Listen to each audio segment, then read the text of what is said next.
Welcome to the virtual Stab Comedy Theater. It's time for the Suzette Veneti Show. Please welcome to your screen, Suzette Veneti.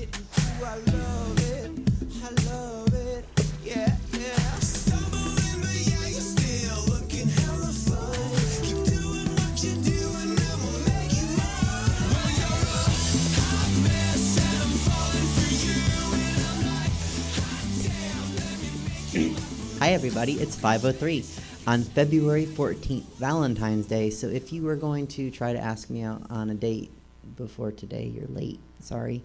But good news, I'm here hosting the show with you. And it's a great show. We have a relationship special coming tonight. So buckle in, share it with your friends, send the link, get a good drink, and let's start the show. I'm going to be brief up top because I want to get to this show. So I'm just going to read some news here. Some hackers tried to hack a water supply. That's probably not good. You know, I don't know. Somewhere there's a joke about hacking and water and electricity not mixing. Anyway, the Gorilla Glue hair lady. Girl, you knew you weren't supposed to do it. Don't sue them. Let's see. Where are we? Morgan Wallen used a racial slur and his album sales went up. That's terrible. The NBA, the Dallas Mavericks didn't play the national anthem for 13 games and nobody noticed. But then when they noticed, oh boy, then they had a problem. And now they want it to be played even though it shouldn't be played. Sorry, that's just my opinion, not a joke. Larry Flynt died. A lot of people are sad about that. A 100-year-old Nazi was charged with like couple 100,000 murders. Yes, he deserves it.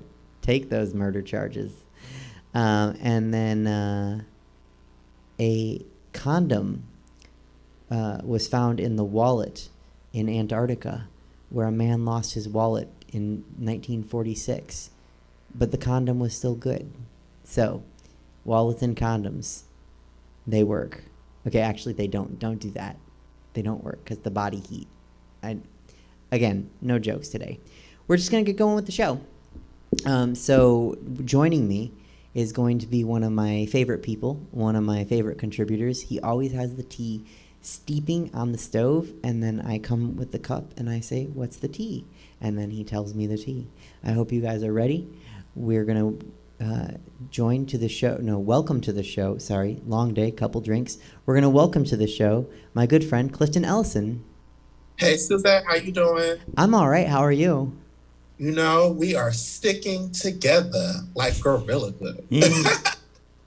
I'm like, girl, why would you? I love your background, but why would you do that? Like, if you were her, like, she knew better. Well, clearly I'm not the hair expert because, you know, this long 47 inches on my head takes a lot of skill to take care of, though. But I guess there is a hair product actually called Gorilla Glue as well, but the bottle doesn't look like this bottle right next to me. Tessica Brown, bless her heart, she has been an internet sensation for about 2 weeks. She got verified now on Instagram. She had a GoFundMe. I'm sorry, I was just mad that she got verified. Go on. Yeah, but you know what? Hey, if Cash Me Outside Girl can get verified, and if all these other Octomom and everybody else can get verified, let's just get verified too. You know, like if we're gonna do it for them, do it for her. She didn't hurt nobody but herself. You know. True. But she found a doctor that was able to do the procedure for her for free. Got it taken care of. It's out of her hair now, and actually, she donated the $20,000 that she got off of GoFundMe to basically for people that have issues either with like cancer treatments, things like that, with their hair is falling out, or issues with their hair to help them get the hair treatment that they need. So I was like, you know what? Hey, I'm not mad at it. So okay, I take back my incredulity. I am not mad at her. Yeah. I mean, she still made a dumb mistake, but she paid the kindness forward. I'm turning lemons into lemonade, and she turned that lemon into a big old glass of lemonade in 1 week. So I'm not mad at it. So you're right. Get yours. Yeah. Now, speaking of too little, too late, I'm talking like Where were you in 2004? Where was I? Mm-hmm. In college. Yeah. So we're going to talk about, as my mom would say, an apology. Apology is the slang term for apology when you're just saying sorry because you got caught, but you're not really saying sorry because you actually mean it. Because if you actually meant it, you would have said sorry in 2004.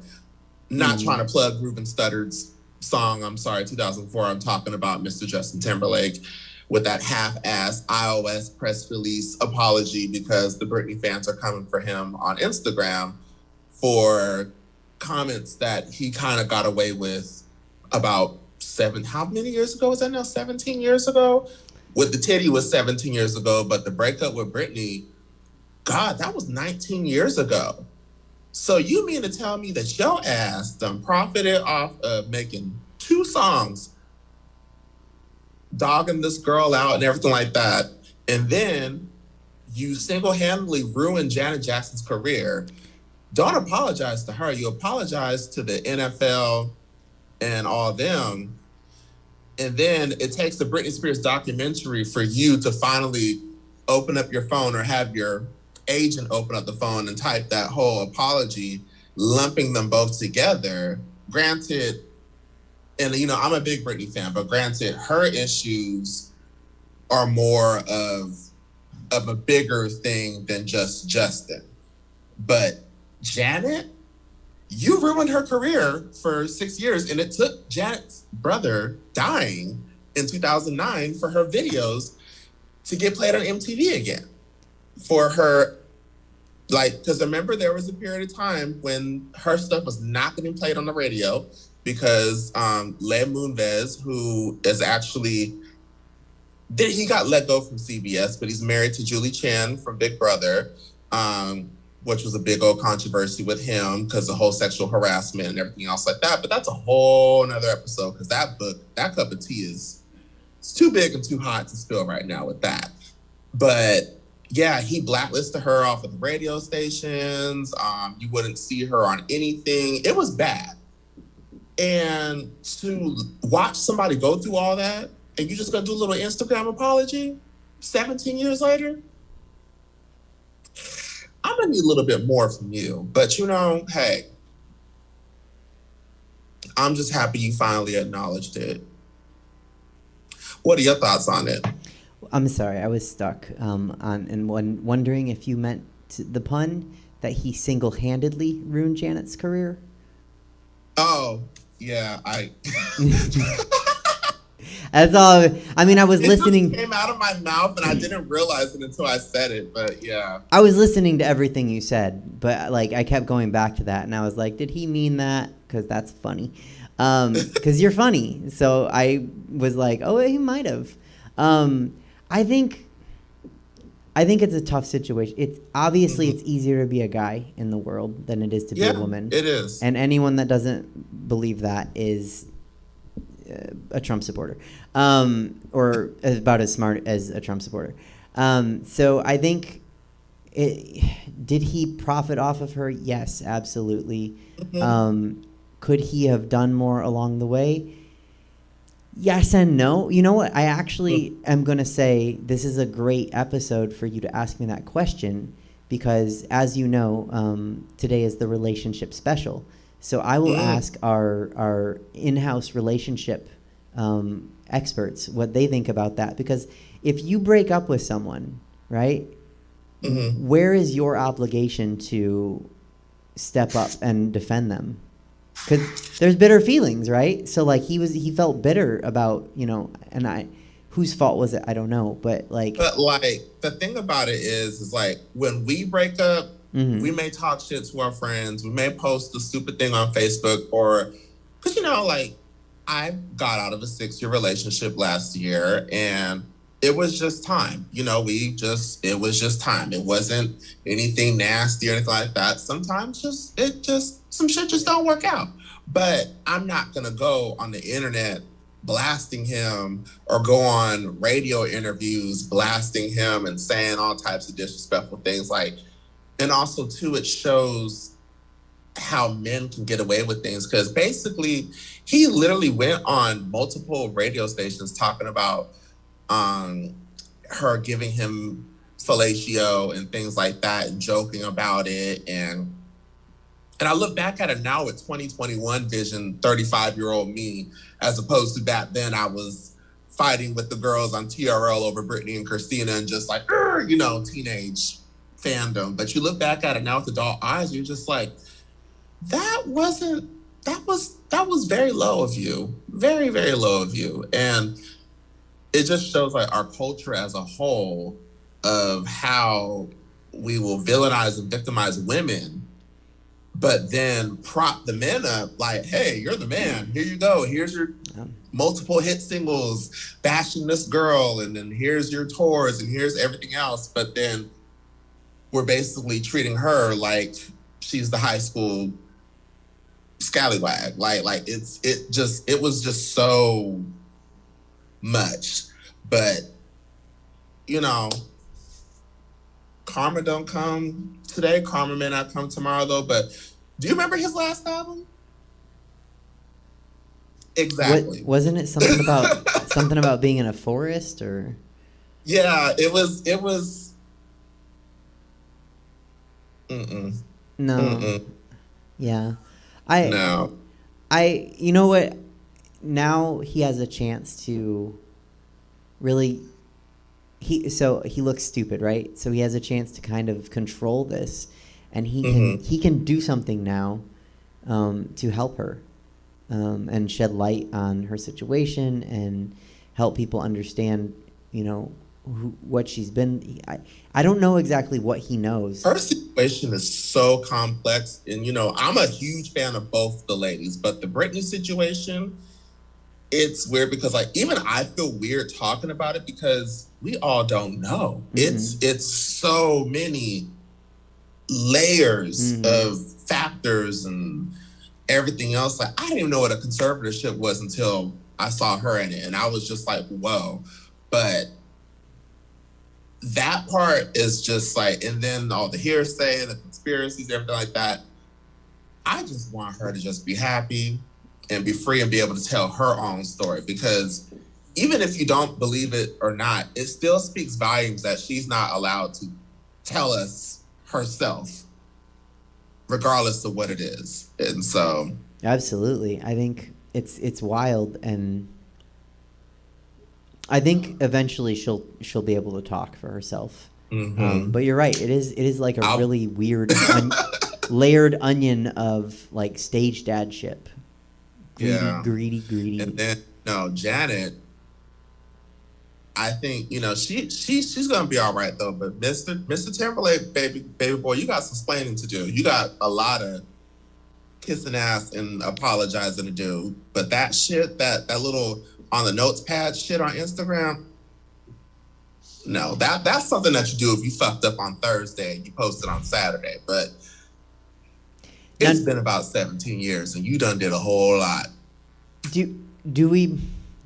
How responsible is the public? How culpable is the public is the public for? Because we ate that shit up like ice cream. Well, I'm saying especially for Janet, like and MTV, and MTV, like Justin didn't control everything. I'm not being a Justin apologist, but I'm just saying like it took a lot of people to shut down Janet Jackson. It took CBS, Viacom, MTV, the FCC, all of that. It's just a fucking nipple. Like, you act like she was touching herself on stage or, performing sexual acts on it. It was just a damn nipple, y'all.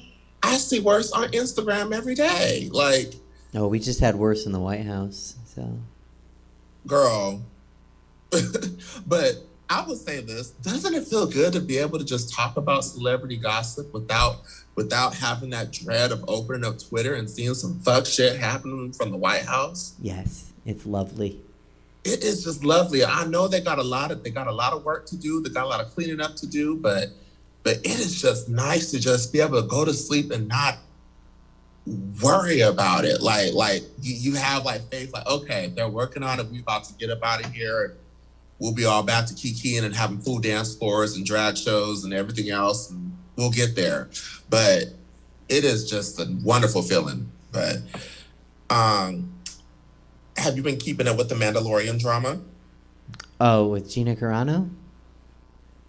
And now she's about to have a show or something with Ben Shapiro. And I'm just like, girl. Well, I always stand Italians on this show, but not her. Especially if she's going to do something with Ben Shapiro. Bye. How do you fumble a bag? Like, a Disney check is a check for life. Oh, talk to Letitia Wright. There's a great example right there of somebody who wasn't even conservative, just a crazy anti-vaxxer. And, like, I think she altered her career. I think she's still lucky she has one. But, yeah, don't fuck the Disney bag. Yeah, no. Get your bag, then be crazy. That is a check for life. For life. And I don't know, like if I ever got famous, I would just be like, here's my phone. Your job is to tweet when I got projects or give my fans shout outs, things like that. That's it. I'm staying out of all the mess. But it's a weird double-edged sword, because if you do that, the people say, oh, they're not paying attention to the issues and da-da-da. But then, like, why do we need to know what Roseanne Barr thinks about politics? Why do we need to know what Tim Allen thinks about, it's just. Well, I can tell you why their political opinions come up. It's because the Republicans don't have anybody, like as soon as LeBron speaks up, or George Clooney, or who's a musician that really is vocal about their Pink. Pink, yeah.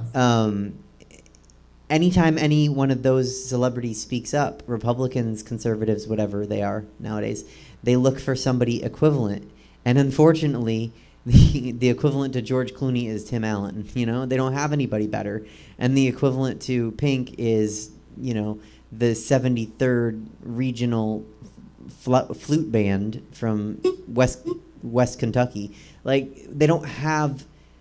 Our bench is deep when it comes to liberal people, progressive people who believe in, humanity and good stuff. We have a really deep bench, and they don't even have first stringers, not even one. So no, very, very C and D, and I was popular in Japan in the 80s. Type, They had Scott Baio giving openings, so. In 2020, they had Scott Baio, so that tells you everything you need to know. Trash. Well, anyways, unlike Gorilla Glue, I do have to get going. please stick around. Thank you, Clifton, for being here. You missed a good brunch, but we'll run it back for you when you come back. I have personal tea I have to tell you about. Let's just say apartment hunting in a pandemic is a bitch. And if you are renting out properties, respond to the fucking emails. Girl. No, that's all. I'm pointing at the people that need to respond. I'm saying respond to emails. Also, I don't respond to emails, but other people should respond to emails. Yeah, especially if you're trying to rent a room, girl. But right, I'm not renting a room. If I was renting a room and didn't respond to emails, why am I renting the room? Exactly. Okay. Thank you for being here. My search, though, but thank you so much for having me. Absolutely. Good to see you. Love you. I'll see you. I'll talk to you soon. Okay, Bees and Booze, that was Clifton Ellison. His information was below him. You can send him some coin. You can give him a follow. It would be a fun time for you to do either. Also, right above my cute little head, and it is a cute little head today, is the information for Stab Comedy Theater. So send them some coin. Give them a follow. We're still in a pandemic. So maybe send some money to Stab. Put your mask on. Let's get out of this pandemic in that order. Okay, cool. With that, we're going to go to the relationship segment. Oh, no, we're going to go with David Shapiro. Okay. Sorry, we have a Shapiro also. He's not conservative like Ben Shapiro. We're going to go David Shapiro, and then we're going to get to the relationship expert, because David Shapiro is not one of those. So, David, are you there? Can you hear me? How are you? I'm okay. How are you? Good. I'm glad to hear it. I'm okay. Thank you so much for asking. Uh-huh. Sorry I missed last week. I just didn't have anything to say. And You Super never- Bowl, you so never do. Super Bowl, Suzette. Super Bowl, Suzette. Oh. Sorry. I just don't like you. Super Bowl amounts. I was actually glad you were I don't here. really care who's in the game. I just wanted to watch. So, sorry. Anyway, I'm back this week, and Welcome. thank you for letting me come back. I just wanted to... I know you're doing a dating episode today, so I thought I would ask a question, if that's all right. Cool. So, I don't like being alone. Mm-hmm. I don't like being lonely. Mm-hmm. I like being in a relationship.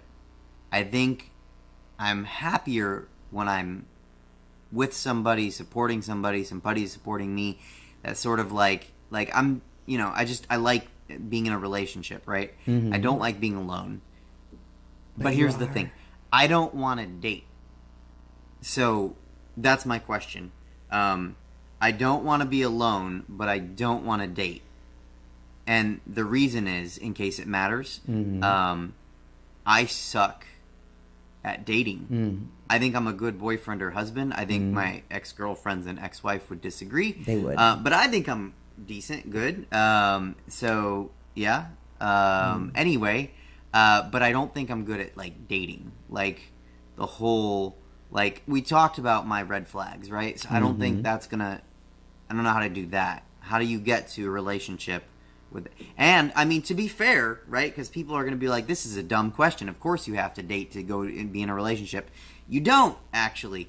The two relationships I've had in my adult life, both of them came from deep, true, good friendships. So there was no dating. It was just friendship for an extended period of time. In one case was a year. Another case was 5 months. And then, that was the on-ramp to dating. And then dating was able to start at, 80 miles an hour. You know what? Just in case anyone's watching and is like, that's not the speed limit, David. Dating was able to start at 65 miles an hour with highway speeds. So, I think that was good. I think that worked for me.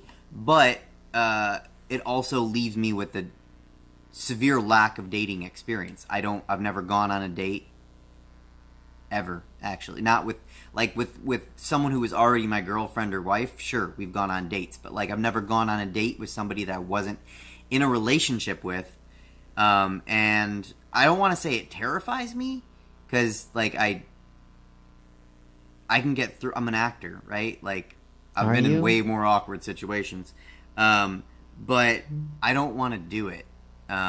So that's my question. My question is, how do I get into a relationship without dating? Because I'm gonna fail if I go. That's my thank you so much to you and to Chelsea and to Heather for hearing my question. Long-time contributor, first-time question asker. So Suzette, have a great day, and I'll stay on the line to hear my question. Okay, you don't Radio humor. Okay, bye. Yeah, it's not funny. It's not a radio show. Okay, well, David asked a question, and we will with that question, we'll segue into our relationship experts. And if they want to answer that stupid question, they can. And if they don't want to, it doesn't matter. He's not going to get a date. So please, bees and boos, peers and queers, join me in welcoming to the show one of my regular contributors and another person that's been on the show, her best friend. Please welcome to the show Chelsea Bearce and Heather Weber. Hi. Hello. Hi. Hello. Oh, you're the business one today, huh? How are you? I'm all right. How are you? Good. I just did a live show, so I'm feeling very, very, very good. Okay. Fired up. I'm fired up, yeah. Because when I do live comedy, I'm very aggressive. Yes. I'm told. Yes. I mean, and in general. Rude. More so doing comedy. Yeah, I'm on fire right now. Okay. And that was a really dumb fucking question, by the way. Thank you. But I have an answer. Oh. Yeah, Heather has an answer for it. Okay, what's the answer?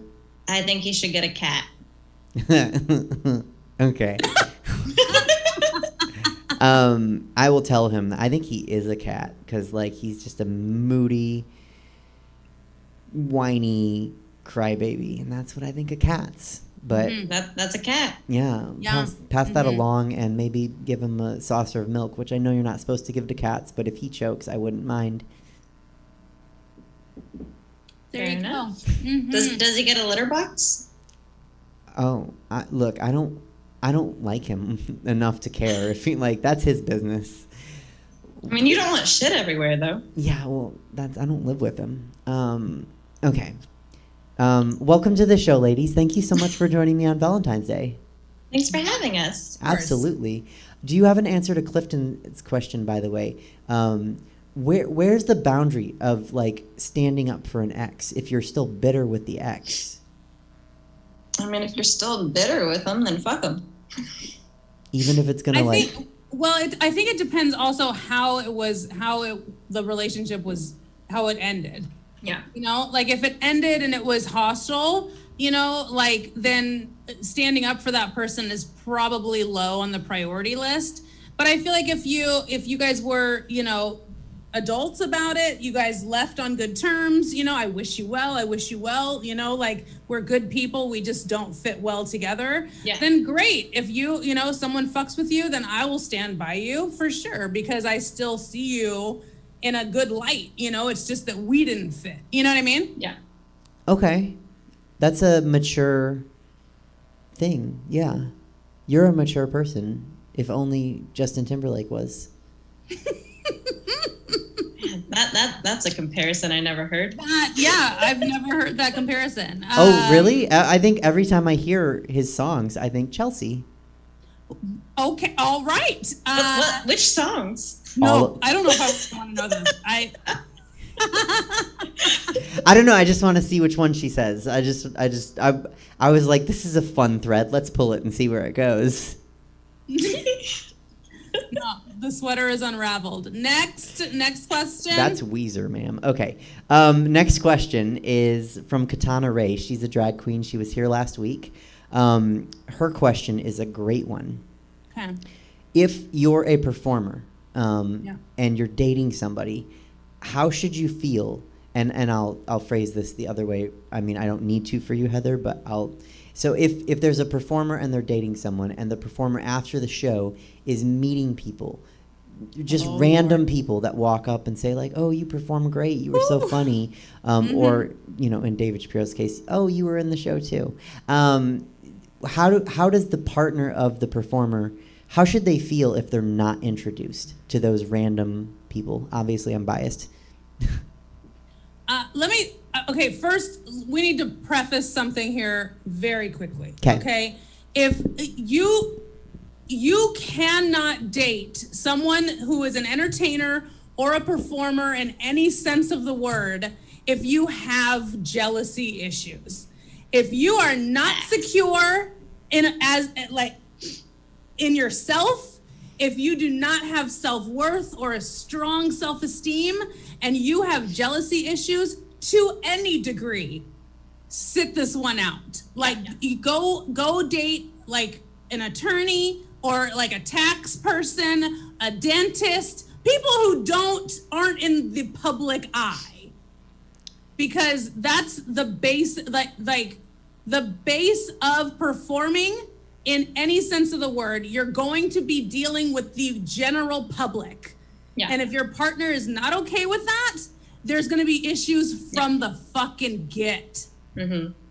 For me personally, I prefer it when he doesn't introduce me, because that's just opening up a whole, like, you don't want to go there because then you're getting harassed after the show. We should also say who you are. Like this is a point of view from me, who's a stand-up comic, and Heather's husband is a stand-up comic, so she's seeing it from the other side. Yeah. Right. Yeah. And if there's plenty of times I've gotten harassed and people come up to me, is he this funny at home? And just like quote back jokes and everything. And I'm just like, ugh. I like to be in the corner having my drink and just being left alone. So I was just going to mention, so your husband is Miles. He's been on this show. So if anyone watches, and Chelsea, this is true. People have told me they watch every show. So if people have watched every show, they've seen Miles a couple times. They've probably seen Heather at this point. But also, if they watch your show, Chelsea, who wrote this shit, they'll catch Miles. So he is a very accomplished stand-up comic, a very accomplished performer. And so, but I think that's a lot of credit goes to you, Heather, for not wanting that attention. I think Chelsea, how do you feel now if you're the performer and somebody is not Heather, they're the opposite, and they want the attention? How do you handle that? Oh no, I've been there for sure. I've definitely been there, and I've had. This is why I'm single. A lot of guys, when they see me on stage, they see me in a glorified light, and it's like, oh, I want that. That's what I want. But then when they come to shows with me and they see the real side of it, and I have to schmooze with people afterwards. I have to sell merch. I have to take pictures, stuff like that, which I love doing. I love doing this because I enjoy entertaining people. And when they want to come up to me afterwards and talk about how much they like the show, that just fills my cup. Like that is everything to me. But they quickly become insecure because they're not getting all of my attention. And that's when it's a problem. So if I don't introduce my significant other to a fan, like I wouldn't do that, because right now, this is not about you, and I feel like that would take away from what we're actually supposed to be doing right now, which is further promoting me because of what I just did on stage. And right now it doesn't have to do with my personal life. They don't need to know about you. A lot of times they will come up to Heather, though. Like, I've seen this happen because Miles does include her in his comedy. Like Miles and I are very honest comics where we talk about what's going on in our day-to-day life and things that we do and experiences we've had. And that has to do with Heather. Like he's gonna talk about his wife. And so that's when people see her after hearing those stories, that's when she becomes, oh, you're real. Like, this is exciting. Was that really happen? Did that really happen? So that's when it becomes real to them. Yeah. And after a show, it's weird putting it in this perspective, but after a show, after seeing someone on stage who's made you laugh and taken you on this journey, and then you can see them and you can like take a picture with them. Before COVID, you could shake their hand and hug them or whatever. And it was like seeing a celebrity. It was like, if you watch TV and it's like, oh my God, they're real. They're right here. Like it's exciting, so it's really hard because that question is rooted in jealousy. And if you're jealous, it's not going to work. Yeah. I agree. Oh, go ahead. You're not missing out on much, because Miles would talk about me. I used to fight and he'd talk about me on stage. And if people saw me, they'd come up, they'd like touch my arms to like feel muscles and stuff. Like it was really uncomfortable. And people think that because they know Miles and they heard about me, they know me and they'll come up and hug me and stuff. And I have a bubble. So you're not missing out on much, I promise you.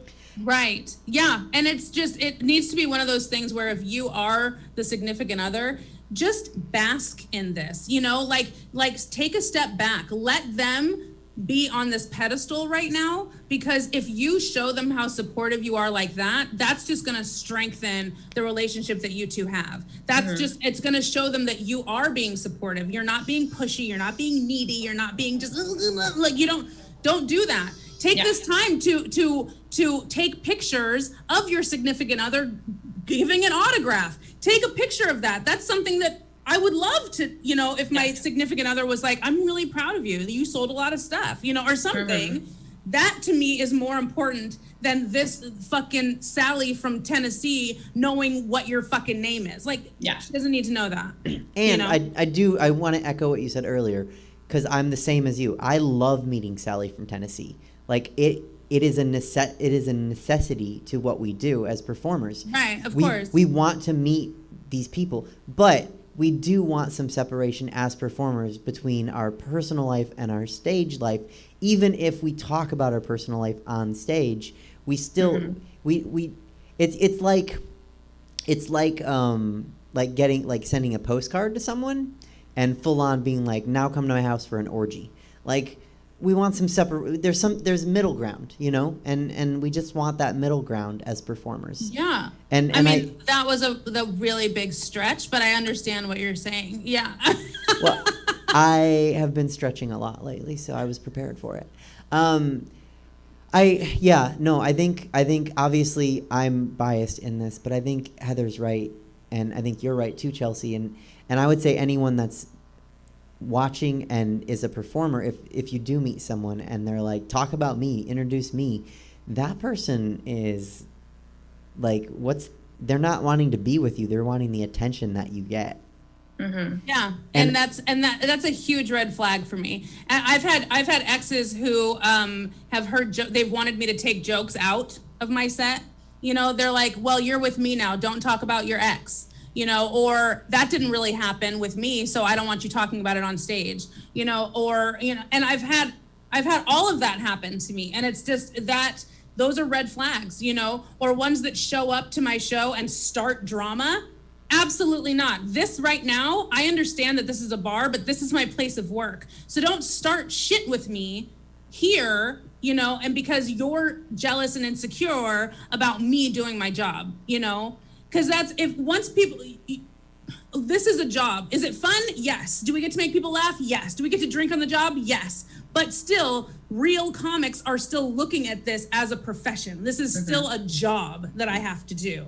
Yeah. You know, so if my significant other shows up and causes drama, I was just talking to Miles about this because this happened with an ex of mine. And him and I were headlining a local venue, like a theater, and it was in Vallejo, in Miles' hometown. And we had a lot of people, and he showed up and he started like drama. And I was like, you have to, I had to kick him out. I had to kick him out of the venue. And I was like, you're ruining this right now. Like right now you're ruining this. And I do not deserve that. Yeah. So that's a whole other issue where it's like, what do you think, saying this to the ex, what do you think do you think you're going to win her back? Do you think going to her workplace and starting drama is going to... Oh, he fully does. I mean... I know. I mean, I don't know if the three of us agreeing is going to help him understand that. But, like, that's not going to work. So... Yeah. No. Mm-mm.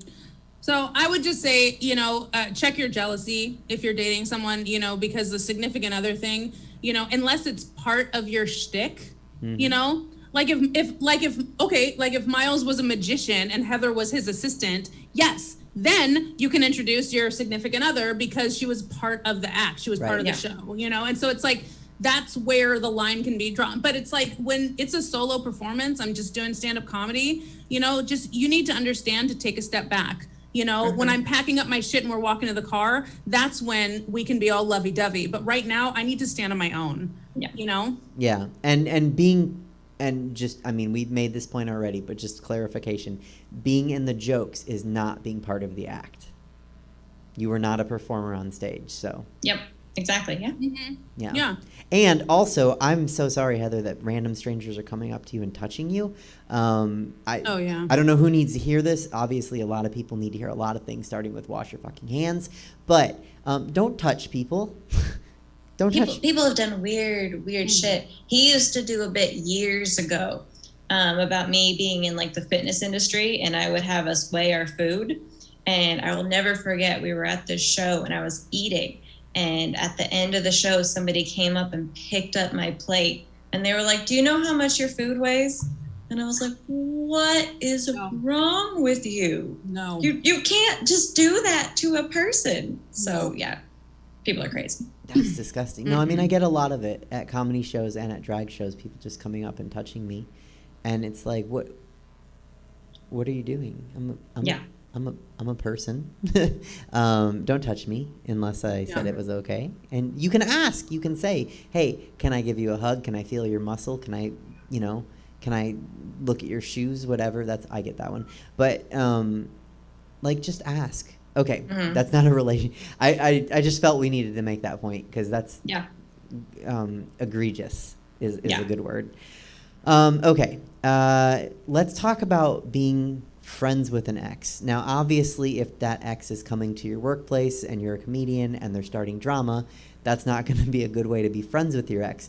But let's say you're both normal, mature, well-adjusted people. What do you guys think about being friends with your ex? Me personally, none of my exes are well-adjusted people. Oh. That's just being honest. So I'm not friends with any of my exes. I mean, is that like a type? Because like I certainly have a type when I date, and I wouldn't say they're the most well-adjusted people either. Or is it just like happenstance? Yeah, I mean, it's probably a type. It's probably a type, but not anymore. But I mean, as far as Miles goes, he's not really friends with any of his exes, but he's friends with like ex-fuck buddies, and I've been totally fine with that. We hang out, we've double dated, so you gotta trust him. You gotta trust him. That's just what it is. If you're secure in your relationship, it doesn't matter. See, it all comes back. Full circle. Because it's true. Like if you're secure, like Heather's very secure, and they have a very secure relationship where, like Miles is on the road, I mean, when the world was available, he was on the road all the time, now Heather's on the road working. And so it's like, they are, separate, and to have that work, you have to have a secure relationship. You have to be okay with that, and I'm not friends. I mean, I feel like, to be friends with your exes, it has to deal with what kind of people they are and how the relationship ended. Mm-hmm. It just comes down to that. I think it's completely possible. Especially if you are both just well-rounded, adjusted, level-headed human beings, adults. I don't think that you can handle stuff like that when you're like 19, because it's like, you're not a real person yet. You know what I mean? You haven't like lived life, it's so what? No, you have to be 25 before your frontal cortex forms. Like, you're not a person until you're 25. Like, I look back at decisions I made when I was like 24 even, and I'm like, the fuck was I thinking? Right.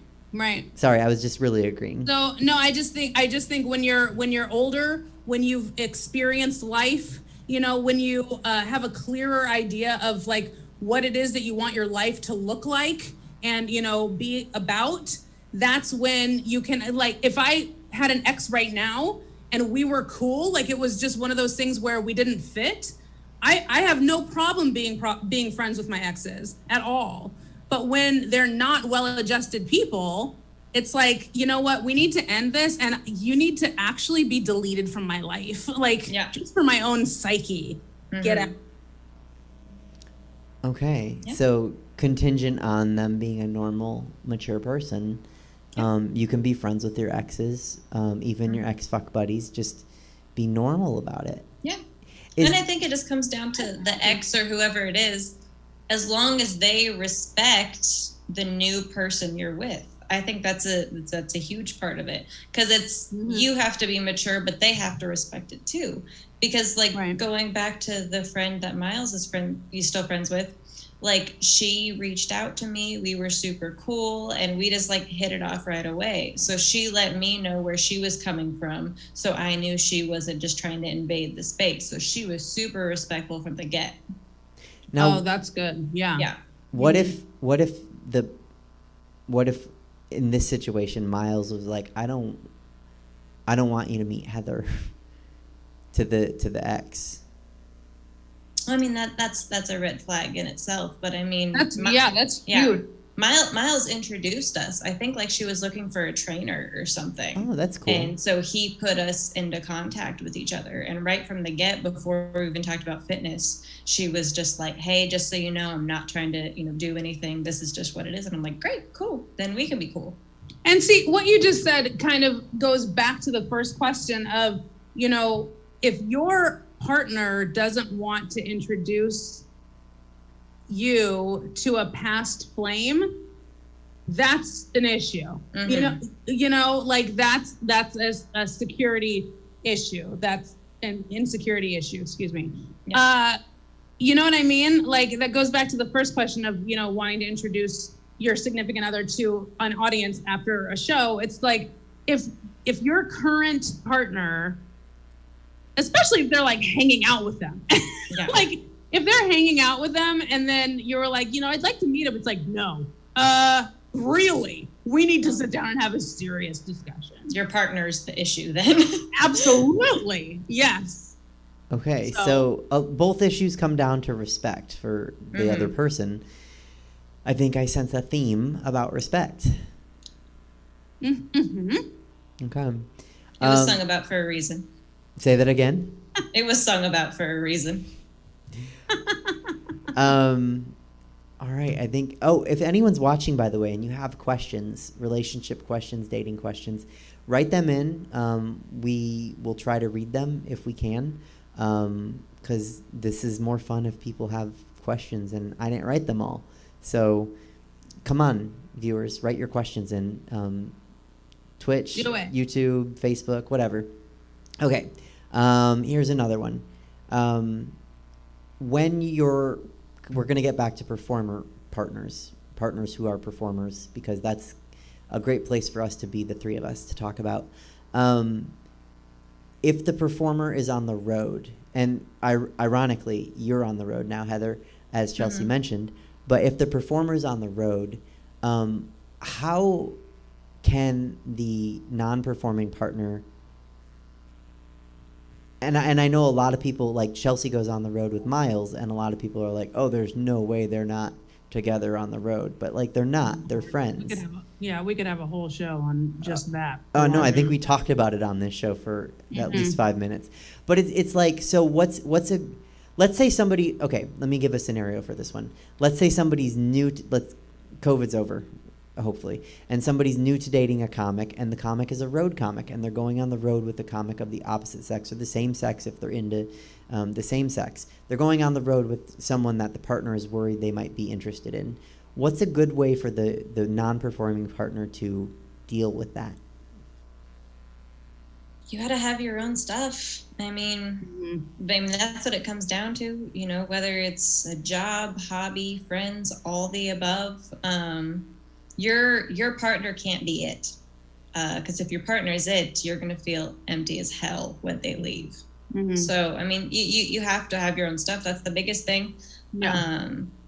So yeah, I mean, then it just goes back to trust and communication. Yeah. I think it goes back to that and communication. Because if your partner is, the non-performing partner is just living their life for the performing partner, that's not healthy. You need to have, and I've had that too, where it's just like love, infatuation, whatever, turns into obsession. And that's when it's unhealthy, you know? So it's like, I have to do this. And that's the thing. People have to understand that relationships are two people that fit so well together, but they still are complete on their own.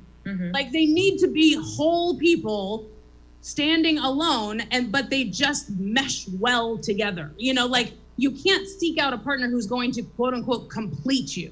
That's not a thing. Yeah. You need to be a complete person, have your own shit. Like Heather said, you know, you have to have your own stuff, your own life, you know, own hobbies, blah, blah, blah. So then when the performing partner is out, you're still whole. You know, there's not a part of you missing. Do you miss them? Absolutely. Do you wish they were home? For sure. Yeah. You know, but it's like you can still function. Yeah. But then also the communication 100%, you know, needs to be there. You need to check in. You need to talk to each other. You know, also see where they're at. You know, what is it that you need right now? You know, I know I'm not physically there, but how can I be? And how can I help you achieve this level of comfort that you need and support, because I'm your partner, you know? Yeah. And just come up with a schedule, you know, if you can. Like after every show Miles is done, especially even with Chelsea, I can count on a FaceTime within a half hour after the show. We recap, we talk, we'll talk about my day. So just come up with a schedule, you know, text Right. throughout the day Well, if you can, yeah, FaceTime. The schedule is really important, but also, you know what else is really important is setting little rules. You know, like with one of my exes, we had a rule where if I had a performance that day, whether it be theater, you know, musical theater, singing, comedy, whatever it is, if I'm performing, we are not having a serious conversation or getting into an argument, because now you're gonna fuck with me and my performance on stage. You know, so it's like little things like that. This is just a rule. Today's performance day. Yeah. We're keeping everything kosher. Like it's just, that was a rule that we implemented, you know, and it really helps just keep, you know, everybody kind of at, you know, square one. For sure. No, that's good. I wanted to ask, Chelsea, have you ever gone on the road with a comic and their partner, I'm going to call it the NPP, the non-performing partner, the NPP thinks that there's something going on, but the performing partner, obviously not Miles, but the performing partner doesn't do anything to be open and honest and communicate for whatever reason, and then now all of a sudden you're the bad guy without being the bad guy? I've had not with other comics, because I mean I'm a very open person anyway, and I'm very honest about what my relationship is with everybody in my life. So I've never had a partner accuse me of sleeping with, or you know seeing behind their back the performer that I'm on the road with. I've never had that, but I have had partners accuse me of sleeping with audience members, like, well, you were talking to them from the stage, or you had a drink with them. Why did he buy you a drink? You know, you were looking at this chick, and da da da. And it's like, yeah, I mean, it's like, but it all goes back to the insecurity issue. You know, you have insecurities, you have jealousy issues. You're going to be looking at this person through a different lens. It's not through a lens of love. It's through a lens of just of judgment and fear that you're not good enough. You know, and it's like, I've already chosen you. Like, just live in that, comfort of knowing that I chose you. And right now I'm just being this charismatic person on stage, but I'm going home with you. So shut the fuck up. That's also really weird. Like, I don't know. I feel like anyone that would date a comedian, especially you, and Heather does date a comedian that performs your style of, it's called crowd working, where you're talking a lot to the audience and you're getting into their life, and you're you might ask them a lot of questions, and you might make some assumptions about them, and they might be right, and it might seem like you know them, but it doesn't. And Miles actually refers to those sorts of things as magic tricks, which he's not a magician, which you said earlier. You gave an example, so I should clarify that he's a magic trick when he, and you guys know him better than I do, so you can word this better probably, but it's a magic trick when he ties something together with the information that he got, and he seems like a genius for being able to do it, when really people just kind of served it on a plate, and he was like, oh look, if you hold it this way, it's this picture. So yeah, crowd work is a thing. So if you're gonna date a comedian and they start talking to the audience, like, calm down, they're just doing their job. Right. Huh. Okay. I don't know if I have a follow-up question for that. That's I just, it's like, yeah. I mean, you have a page of questions. No, I do. So we I can do. just move on if you We want. can move Like, on. you know. We can move on. I was just, I'm caught on people like thinking that you're dating people from the audience because you're talking to them. I can't. Oh yeah, absolutely. Yeah. But I mean, these are exes that I've been with that are very insecure people, you know, where we could, go to a bar. This is a scenario that happened. We went to a bar, and I mean, I'm very loudly bisexual. I've said that 1,000 times. I mean, I find men and women attractive, I mean, so it's like, I am very vocally bisexual, but this person was also very insecure when it came to that, because then they would watch me watch other people. But when I'm in a new place, like I was in a bar, I'd never been in this bar before. So my like reflexes are heightened, or whatever. Like I'm looking at everybody, just knowing my surroundings. And this very attractive woman came in, but she was one of those, those people who like are just fascinating to look at. You know, like either they're really just beautiful or like a drag queen who's painted to fucking perfection. I know you don't know about that, Suzette, but like a drag queen that's just like fucking flawless. You know, like, or, you know, this person who's, you know, outfit is very well put together, or it's like, you know, or something where you're just like, yo, like I can't take my eyes off that person. And the person that I was with saw me staring at this woman and was just like, you want to date chicks now? And like, I'm not good at it, and just blew up. And I was like, I'm looking at a human. Like, and we just got into this huge fight because his insecurities was like, oh, she's looking at a girl, she's bisexual, she wants to fuck her and not me. Like, and that's where it went, you know? And so it's just like your insecurities will destroy a fucking relationship. Done. You're fucking it up. Well, that gets back to what you were just saying, which is like, who am I going home with? You know? Calm down. Right. Yeah. Exactly. Well, and I'm just weird because like I've sat back during the meet and greets and stuff and watched women hit on Miles, and I think it's hilarious because Miles just gets awkward when he gets hit on, especially like older women love him. Oh my God. Love him to pieces. Oh my God. So I just sit back and I'm like, I'm just cackling. I think it's hilarious. Right. Or we'll get questions on stage, you know, because we like ask everybody, hey, does anyone have any questions? Like, let's turn this into a meet and greet right here during the show. Questions? Always, without a fucking doubt. You two fucked before? Without a doubt. Every show. Heather's in the back, like stewing, like, oh, I wonder if today's the day they admit it. No, we've never fucked. Like, no. And I on everything know that they have it and trust them every time they've gone. So yeah. And right, and our between the three of us especially, our communication is so good that if something did happen between me and Miles, she would be on fucking FaceTime watching it. Like, I mean, it's just like, that's where our relationship is. It's just like, nothing's ever happened, but where our communication, you know, with where their marriage is and with who I am to them.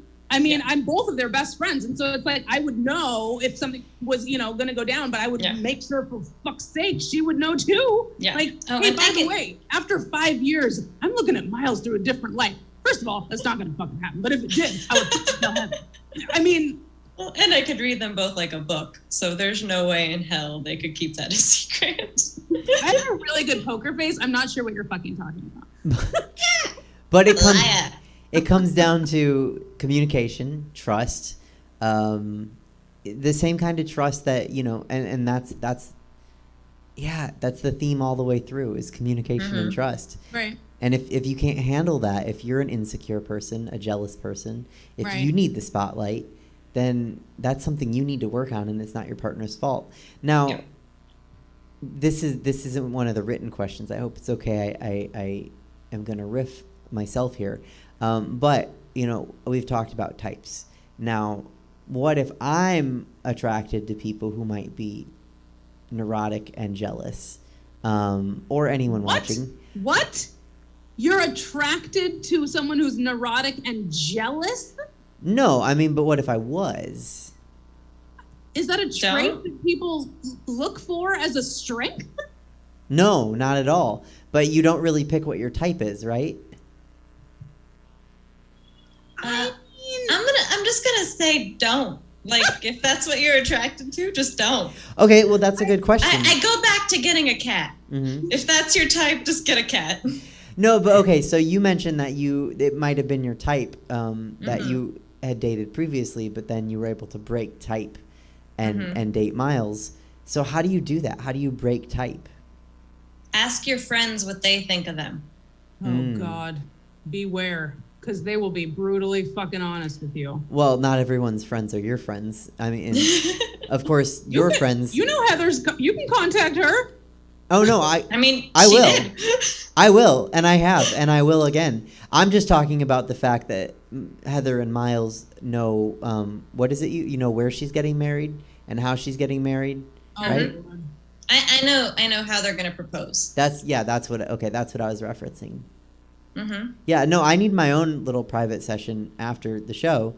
I just, breaking type is hard. And if you find that you're attracted to the same type over and over and it's not a good type for you, I guess let your friends pick is what we're saying. I mean, yeah, let your friends pick. Make a list. Make a list of all those traits that your ex had, and when you meet this new person, go down that checklist. If you got a couple checks. I did one of those checklists about everything that you wanted. Did you guys ever do that where it's like Oprah's like 100 things that you want in a partner or something? I have like 6 of them around this place. I start them, and then like I always start and they're always so basic. Like I want them to be honest, and I want them to, love coffee in the morning, and I want them to, tell me where they are in the afternoon. But then like I come to like number 26 or 27 and I'm like, fuck, I'm out of them. So then I like get super specific and I'm like, they have to like, they have to only eat 3 pieces of pizza or like it gets to like weirdly specific. But like, I think, go ahead. Sorry. No, I'm done. I was just going to say, I think that's actually, you said it starts basic, but it's not basic. What was the first thing you said? Honest. Honest? That's not basic. That's a really important thing. For me, and I'm assuming for you, and for most people it should be, honest, like, maybe it's like a building block. I guess that's what you meant by basic. But, like, I think that's a huge thing. Like, I think they should be honest. And then, if truly, if, let's say you eat at a pizzeria and the pizza comes in 6 slices, then they better only eat 3 because you might want 3 yourself. Or like I've dated people who wouldn't eat a certain color of Skittle. So like I got all of that Skittle and then they wanted all of like the red and purple.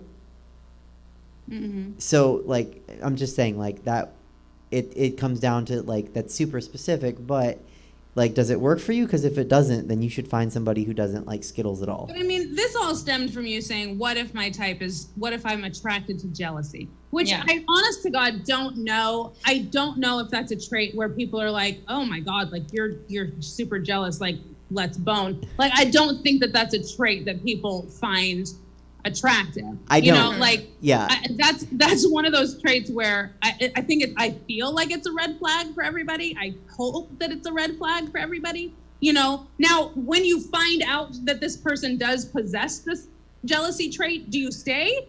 That's the thing where it's like, sure. Yeah, people typically aren't going to be jealous right from the get. Right, exactly. But even then, I feel like that shows up later.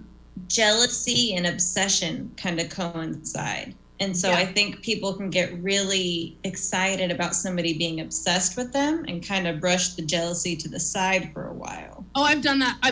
That's a total thing too, where you're like excited because it's like, well, I'm getting all this attention and they think that I'm this amazing person, like, okay, so I'll just look past it. Like this, I mean, this part sucks, but look at all this, like, so, and that's very, very common. Because it's like those 2 choices of like, do I stay in this like kind of bad situation, but I'm in a relationship, or do I end this hoping to find something better, but then I'm single, alone, and sad? So it's like weighing those things out. Yeah. Well, I mean, just to be clear, I'm not attracted to jealous people, but I will say, at 37 years old, I've learned that all sorts of different people are attracted to all sorts of different things, and everyone has a kink. So I wouldn't be surprised if somebody actually was turned on by their partner being jealous. Right. There's plenty of people. I'm sure there's one. Yeah. I bet there's a bunch. I'll find them. Oh, yeah. Well, we'll start a list. You have to sort through the bug men and the egg men first. Okay. So how do you deal with your performing partner being on the road? This is we just talked about this, but is there anything else to add? And as the performing partner, Chelsea, how do you deal with being on the road? So let's say maybe not with jealousy, but like missing your partner back at home. Go ahead, Heather. You're doing this right now. Yeah, I mean, I'm living it right now. I mean, just you gotta find time to talk. We FaceTime a couple times a day. We chat, after this, we're going to do like just a Valentine's Eve Zoom date. So you got to make it work. For Valentine's Day, I sent him a custom cake, not through Chelsea because he's in Vegas, but it would have been through Chelsea. So rude. Yeah, just drive to Vegas and drop it off for him. I think she probably would have, but I know you have these 10 other orders, but I'm more important. So if you could just go, thanks. So yeah, you just, you got to find little things that you can do. Even just like little texts, I miss you. I wish you were here. Just something, because coming from the other side of it, you just want to know they're thinking about you. Right. That's enough. I mean, for me, it was enough. That's for both sides. That's 100% for both sides. You know, and even if that's not necessarily your love language, if like words of affirmation isn't what like, sets you off, like gets you to that point, like, shows you that your partner loves you, every single person appreciates it. Like getting that text message, like when I'm in a relationship and I get a random text, like those good morning, good night texts, sure, like they are, necessary and you expect them, but it's still super exciting when you get them, like seeing that person's name in a notification. It's like, and I love that. That's the stuff that I look forward to, just little things like that. Even if it's just like, what are you doing? Miss you, love you, like Heather said, just those little things, they go so far, especially when you're not next to the face-to-face with the person. You need to have that communication. Well, and even if your love language isn't words of affirmation, it will be while they're gone. Like, right. Oh, 100%. Yes. That needs to be incorporated without a doubt. Yeah. Could you guys, because I mean, like, you can't do the physical touch. You can't do like the, like Heather's doing, like she was gift giving, with the, like the custom, cake and stuff. So it's like little things like that. Or send flowers if you're gone for, a certain amount of time or something, even a cheesy ass Facebook post, make that shit public. And it's like that shows the other person that you're thinking about them and that it's important, Yeah. Also, I want to say send flowers that she likes. Just because she's a girl doesn't mean she likes roses. She might like roses, but maybe she likes something bougie else. Bitch. I mean, please send me a goddamn fern. I don't care. Like if you send me anything, I'm super excited. Like, I mean, I'm going to send you a heather plant. I'm just saying there are flowers that people don't like. And if someone doesn't like if flower, they're allergic, okay. But like a mixed bouquet where it's like, wow. That's fine. If you've been gone for 3 weeks and you send me a flower, I don't care what one it is, I'm stoked. Okay. Right. I'm different. Look, there's flowers I hate and I don't want those flowers. But well, you and your jealous partner can just go and fuck somewhere else. Well, we know I'm single, I guess, because I have terrible taste and I'm bougie. None of these are true and I'm still single.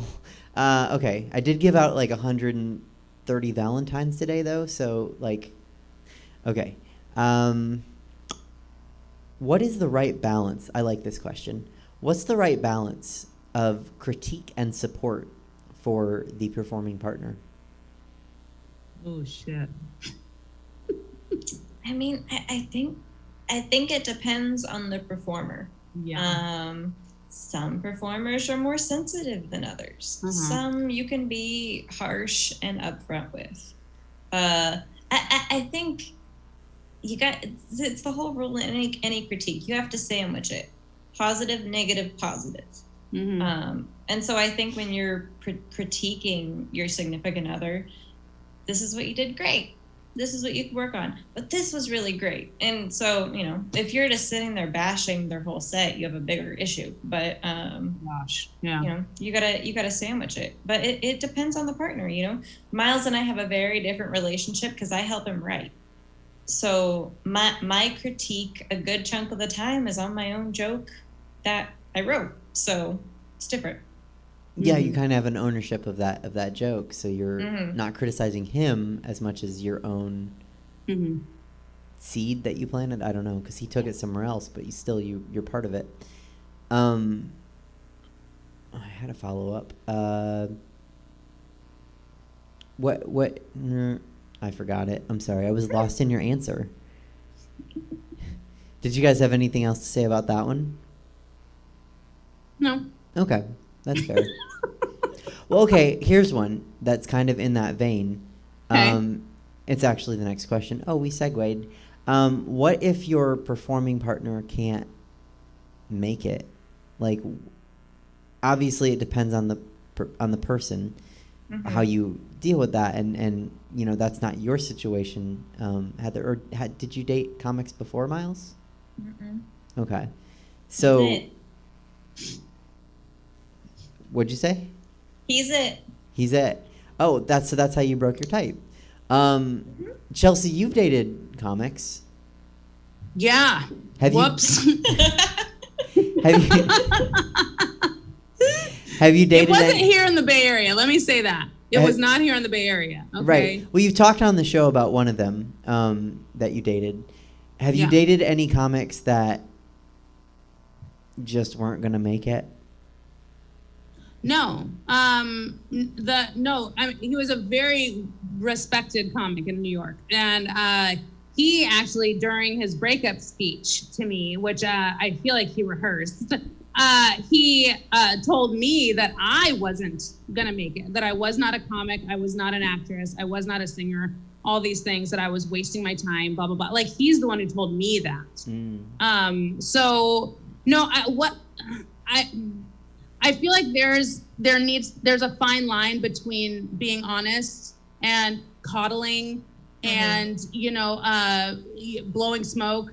Like, if they're not going to make it, that's fine, but maybe you help them, right, so that it's better, or maybe, you introduce something else to them, or, something like that. But if it's something that brings them genuine joy, don't fucking squash that. You know what I mean? Like, if they love going to open mics and, like, that's what's making them happy, let them still do it. They're not asking to get, like a Netflix special, so it's like, let them do this. Let them have it. Don't rain on their parade if it's not really necessary. It's not necessary. Well, I guess the question is, it becomes like, what if they think they're going to get a Netflix special and you don't? Well, what's the reason that they're not going to make it? Is it something as simple as a work ethic? Great. We can fix that, I hope. Not for everybody, but some you can. Is it joke writing? Is it they're not personable on stage? So I think it really just depends on what it is, what the reason is you think they're not going to make it. And I also think that if they're not going to make it, fine, that's fine. But you have to know your partner well enough to know if that's something that you can say to them, or if that's something they just have to discover over time. Yeah. If they're one of these people who's really sensitive, like Heather was talking about earlier, it's like, then, you might just have to sit this one out and be like, well, I need to be, supportive, and this is what they need right now, and blah, blah, blah, blah, blah. And then over time, when they come to that realization on their own, it's like dealing with a child. You know what I mean? Like, if I need my son to do something, then I'll give him two options. Both of them need to be done, but now he has the option of, he thinks that he's in charge, well, these are my two options. I'm going to do this because it's my choice, so it's like, let them find out over time that it's not going to happen. And then it's, kind of on them. You don't have to say, I told you so. You don't have to say, I knew this would happen. You don't have to say that I knew you would fail. You don't have to do that, but you have to know your partner well enough to be like, can we have this conversation? Yeah, absolutely. I mean, also the person that doesn't think they might make it could be wrong. So true. Oh, I felt like that was worth saying. Okay. What do you how do you handle success in a performing partner relationship?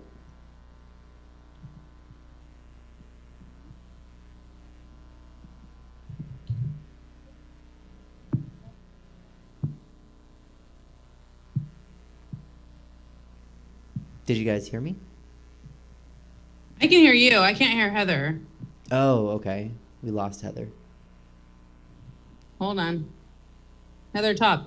Talking. Oh, okay. I can hear you now. There we go. Yay. So back to that question. How do you handle success? Yeah.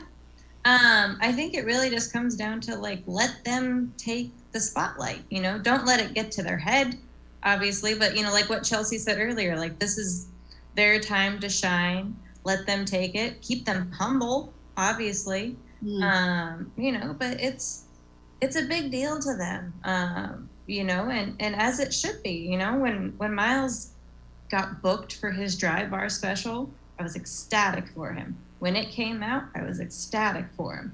Watched it with him a couple times. Like, let them, enjoy it. Let them, have it. So it doesn't have to be about you. Mm-hmm. Chelsea, what do you think? Like, how do you... Do the question again? I kind of blacked out. Sure. How do you handle success as the performing partner when you're in a relationship? How do you handle success? Yeah, I mean, Heather said it right. Just keep the other person humble. And you do have to be each other's cheerleader, for sure. Mm-hmm. Yeah, that's just, that also just goes down to, you lift each other up when the other one needs it. It's just, that's when the relationship is really a partnership to me, and that's what I've always said that I wanted. I want a teammate. I want a partner. I want a best friend. That's what I want, where, we encourage each other, we support each other. You say you want to do something, and then I'm behind you 100%, and I'll try to, lift you up as much as I can and help in any way that I can, encourage any way that I can. So I feel like that's when the relationship turns into, a partnership. Yeah. Is just, really support the other one. Mm-hmm. And it's true. That's exactly right. I remember when he got that, and it was just like, whatever's going on in Heather's life is still going on. It's still completely valid. But right now we need to be celebrating this because, she's been working with him and she knows how hard he worked to get to this point. So let's put everything else on pause right now and just live on this pedestal, so. Yeah, no, that's a great answer. I wanted to say thank you, Heather, for coming here with us. I mean, we're not done yet, but I just was thinking you have a date afterwards. So thank you for spending this time with us before your date. He's on here right now, so. Oh, good. Okay, cool. Maybe. And he always works on Valentine's Day anyway. It's a big day for performers. If you're good. It's true. And that's something that actually me, Miles, and Heather, we talk about all the time. When you're dating, especially a stand-up comic, you have to be ready for normal date days. Are we working on Valentine's Day? Yep. Because guess when dates are? Valentine's. Where do they go? Out to a show. What are we doing? Performing a show. So it's like, are you, can we go out to dinner on a Saturday night? Nope, because I probably have 2 shows back to back. So it's like, you have to be ready for weird performing, schedules. Yeah. And that's just another thing that, dating a comic is, people think that it's this grandiose thing. People think that comics only work 40 minutes while they're on stage. And it's like, no, there's a lot more to it. There's the networking, there's the traveling, there's the getting booked, there's the writing. There's so much that goes into standing on stage and telling jokes for 45 minutes. That's the icing on the cake. That part is weirdly like the easy part. Well, to piggyback off of what she said, I think you have to have a sit down. This has nothing to do with the question, but you have to have a sit down and set the rules. What dates are you not allowed to work? Mm-hmm. And that needs to be from the get. When you become serious, that has to be a sit down, because that's been our thing. And I compromise. I'll give up Valentine's Day. It's fine, but I won't give up my birthday and our anniversary. Right. Those are days that are off limits. But he works his birthday freaking every year. So. Right. And it's true. I'm not in a relationship right now for the 3 viewers that are watching. So I'm not in a relationship right now, but it's when I go on the road, my son is 4, these are very developmental years in his life. So it's I don't want to miss a birthday. I don't want to miss, a Christmas with him, and so it's these are things that I need to prioritize in my life. Do I want to get on the road again and be a working comic? Absolutely. But I need to also show my son that I'm putting him first. And that relationship standard needs to be in your relationship with your significant other as well. Mm-hmm. Show them how important it is, for them. What dates, what weekends would you like me to be here, and say no to work just in case. Yeah. Because if you show them that they're number one, great. Yeah. That's a way of being a supportive partner, like we were talking about earlier. Well, even when I was in school, Miles would be like, when's your spring break? I'm putting that in my calendar. I want to be home when you're free. Right. So simple stuff like that. Yeah. So support from both sides, the performer and the non-performer, and scheduling a date night or blocking out certain dates really helps. And especially when you list it like that, it sounds very tedious and planned out and not romantic and not spontaneous, because you still want to do that. And there will be times where spontaneity comes up in your relationship. Sure. But we're just saying as like a base or like as a foundation, these are things that as a couple, one of you being a performer and one of you not, these are the things that you need to talk about. You know what I mean? Or if you're both performers, you know what I mean? Like Heather and Miles now are both traveling for their prospective work, so like when I was dating a stand-up comic, we had to figure that out. If I could do my show and then go meet him at his show, great, awesome. I will sit in the back, have a drink, and support you from here, and then we can be a couple, on the subway on the way home. Like that's what we can do, But I think too often, if there are two performers that, especially if they're in the same field, sometimes competition can show up, and it can be an unsaid thing where you're like, this person's getting further ahead. Just to go back to like the success thing that you were talking about. Mm-hmm. If this person's getting further ahead, this person might have jealousy issues that come in because it's like, well, wait a minute, why am I being passed up? Or they're getting more recognition. Are they funnier than me? And I wrote that joke for them. Like, why aren't they giving me credit? Or something to that effect. Like jealousy issues can come up if both parties, are not communicating, or this issues come up. Yeah. Great points. Again, communication is important. Mm-hmm. Yeah, no, I had something. I'm sorry. I should write down when I have my thoughts. Okay, next question. What if you're an audience member and you want to ask out the performer? Oh, shit. God. You're just going down my lifeline, you piece of shit. This is just out of it. Oh, no, I fully was just thinking about you while I wrote these questions. Yeah. I can't. Okay. Heather, okay. I have to get my charger. You start this one. Go. Yeah, because I've asked so many comics out. Okay. Well, you have. So you asked one out for sure. I mean, but we were a different case, because we were friends for 3 years before we started dating. Oh, okay. So yeah, we met and we were both with different people. So yeah, ours is a very different case. So then that kind of ties in what David Shapiro was asking earlier, where with like being friends first. Is that, I mean, you might be biased. Is that a good way to start dating, or like strangers? I think that's a great way to start dating, because you're not walking on eggshells. You know what I mean? Like when Miles and I started romantically talking, we both knew how each other was in relationships. So, we knew a good, not everything about each other, but we knew a good chunk about each other. But I mean, like, the one thing that scares me about that, because it worked for you guys. Mm-hmm. You know what I mean? And I feel like the scary part of being friends with someone, especially if the friendship is strong, is what if you fuck it up? And there's always that possibility of like, let's try this.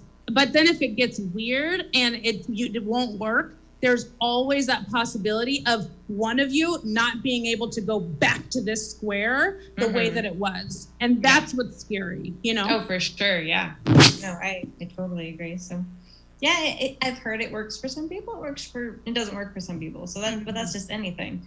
Right. I think if you're an audience member wanting to ask a performer out, do it. yeah, just do it. Fucking do it. I mean, that's the biggest thing. Just don't be a groupie.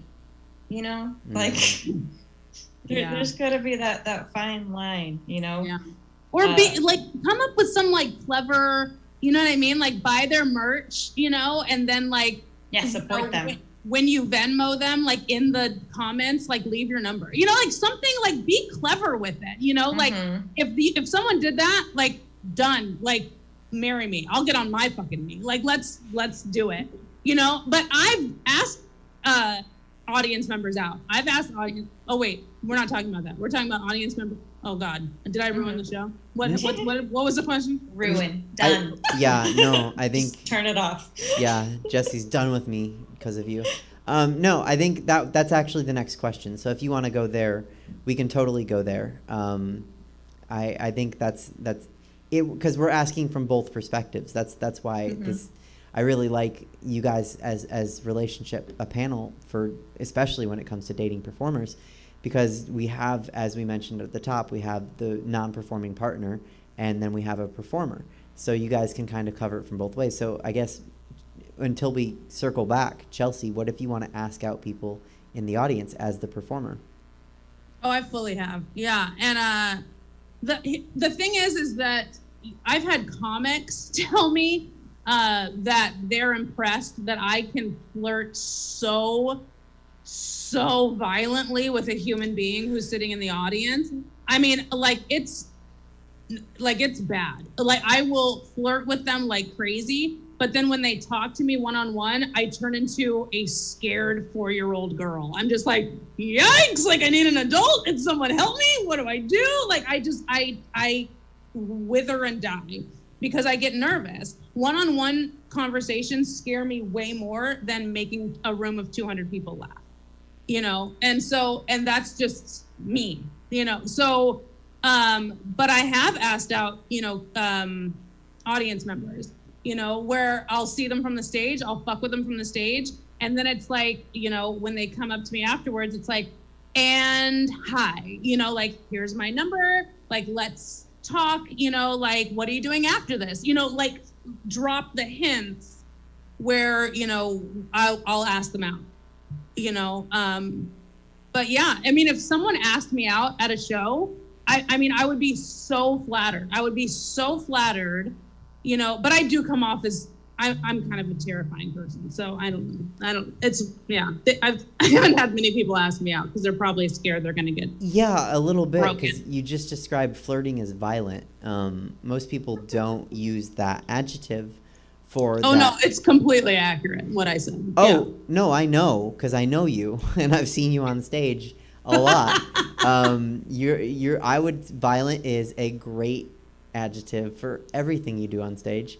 In a good way. You're not like Gallagher, but like let's change it to passionate. That's a less pejorative term. I'll stick with violent.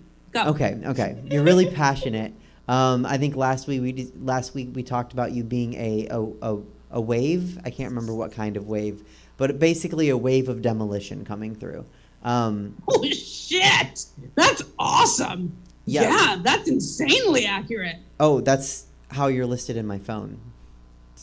Wave. It says, don't answer. That's amazing. I'm changing that right now. Wave of demolition. I'm obsessed with that. That's going to be my new Venmo sign. Suzette, how do you feel? How do you feel today? Can you handle the wave of demolition coming through? No, don't answer. Okay. So So Heather, you're obviously with somebody. You don't have to tell us like how you guys met, but let's say you had this experience of dating a comic, and I don't ever want this, but now you're back single and you're in the audience, and another comic starts flirting with you from the stage.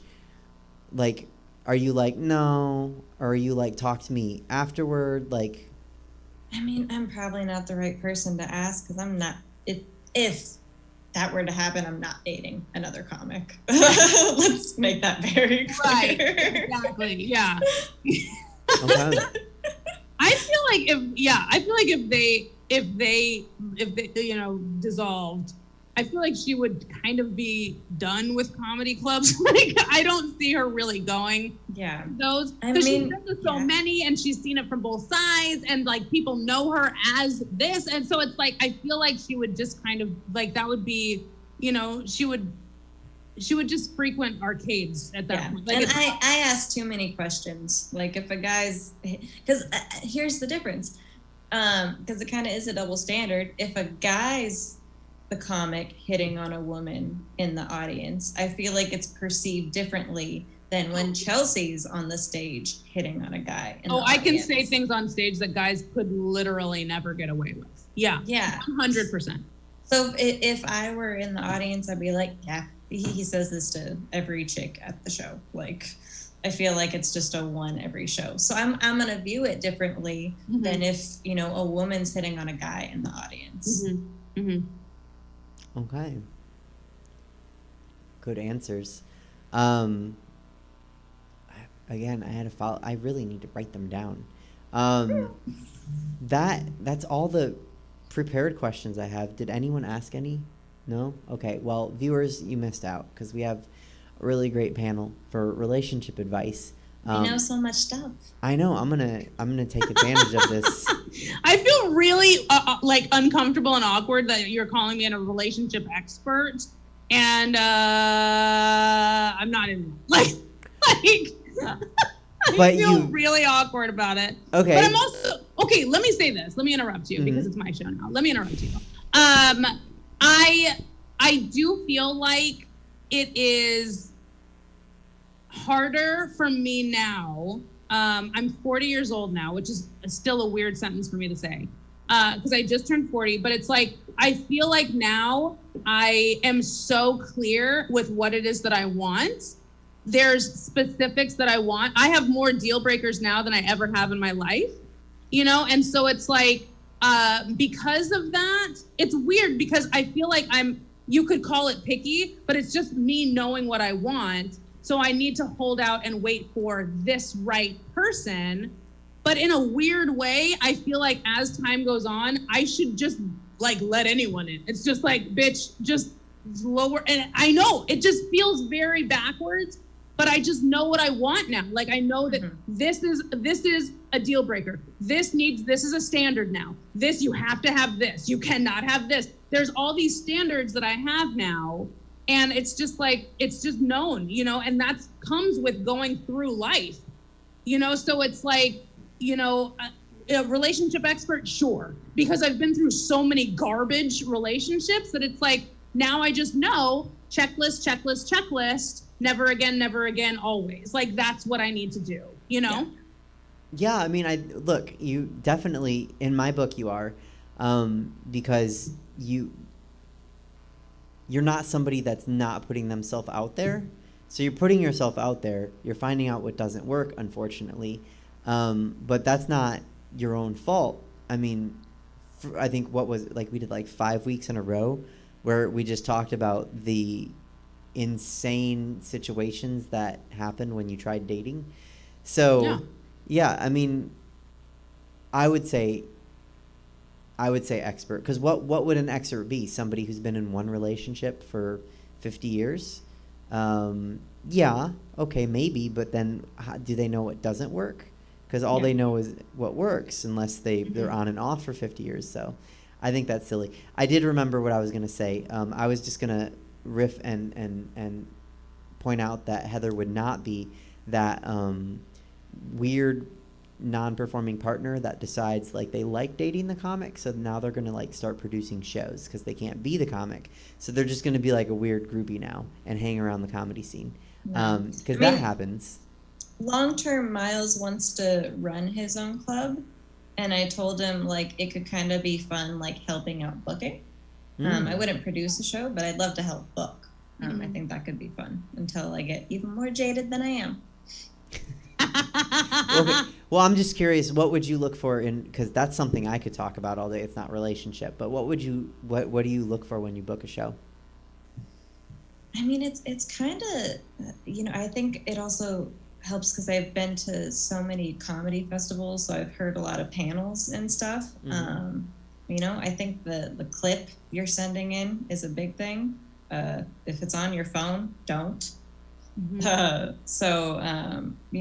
has to be certain things you're looking for in a clip if you're trying to get booked. I've heard this from countless bookers. Don't make me have to search for a photo of you or a clip of yours. Like, everything needs to be right there. And I think it helps if other well-known comics have put their stamp of approval on you. That's a big that definitely helps. So those would be the things off the top of my head. That's a big one. That's a really big one. And you also need to, think about what clips you're, sending in. You should have a 5, you should have a 7, you should have a 10, you should have a 15. These are clips that you should have. You should have a clean. You should have, all this stuff. This is all advice that I need to take on myself, but it's I wasn't going to be the one to say it.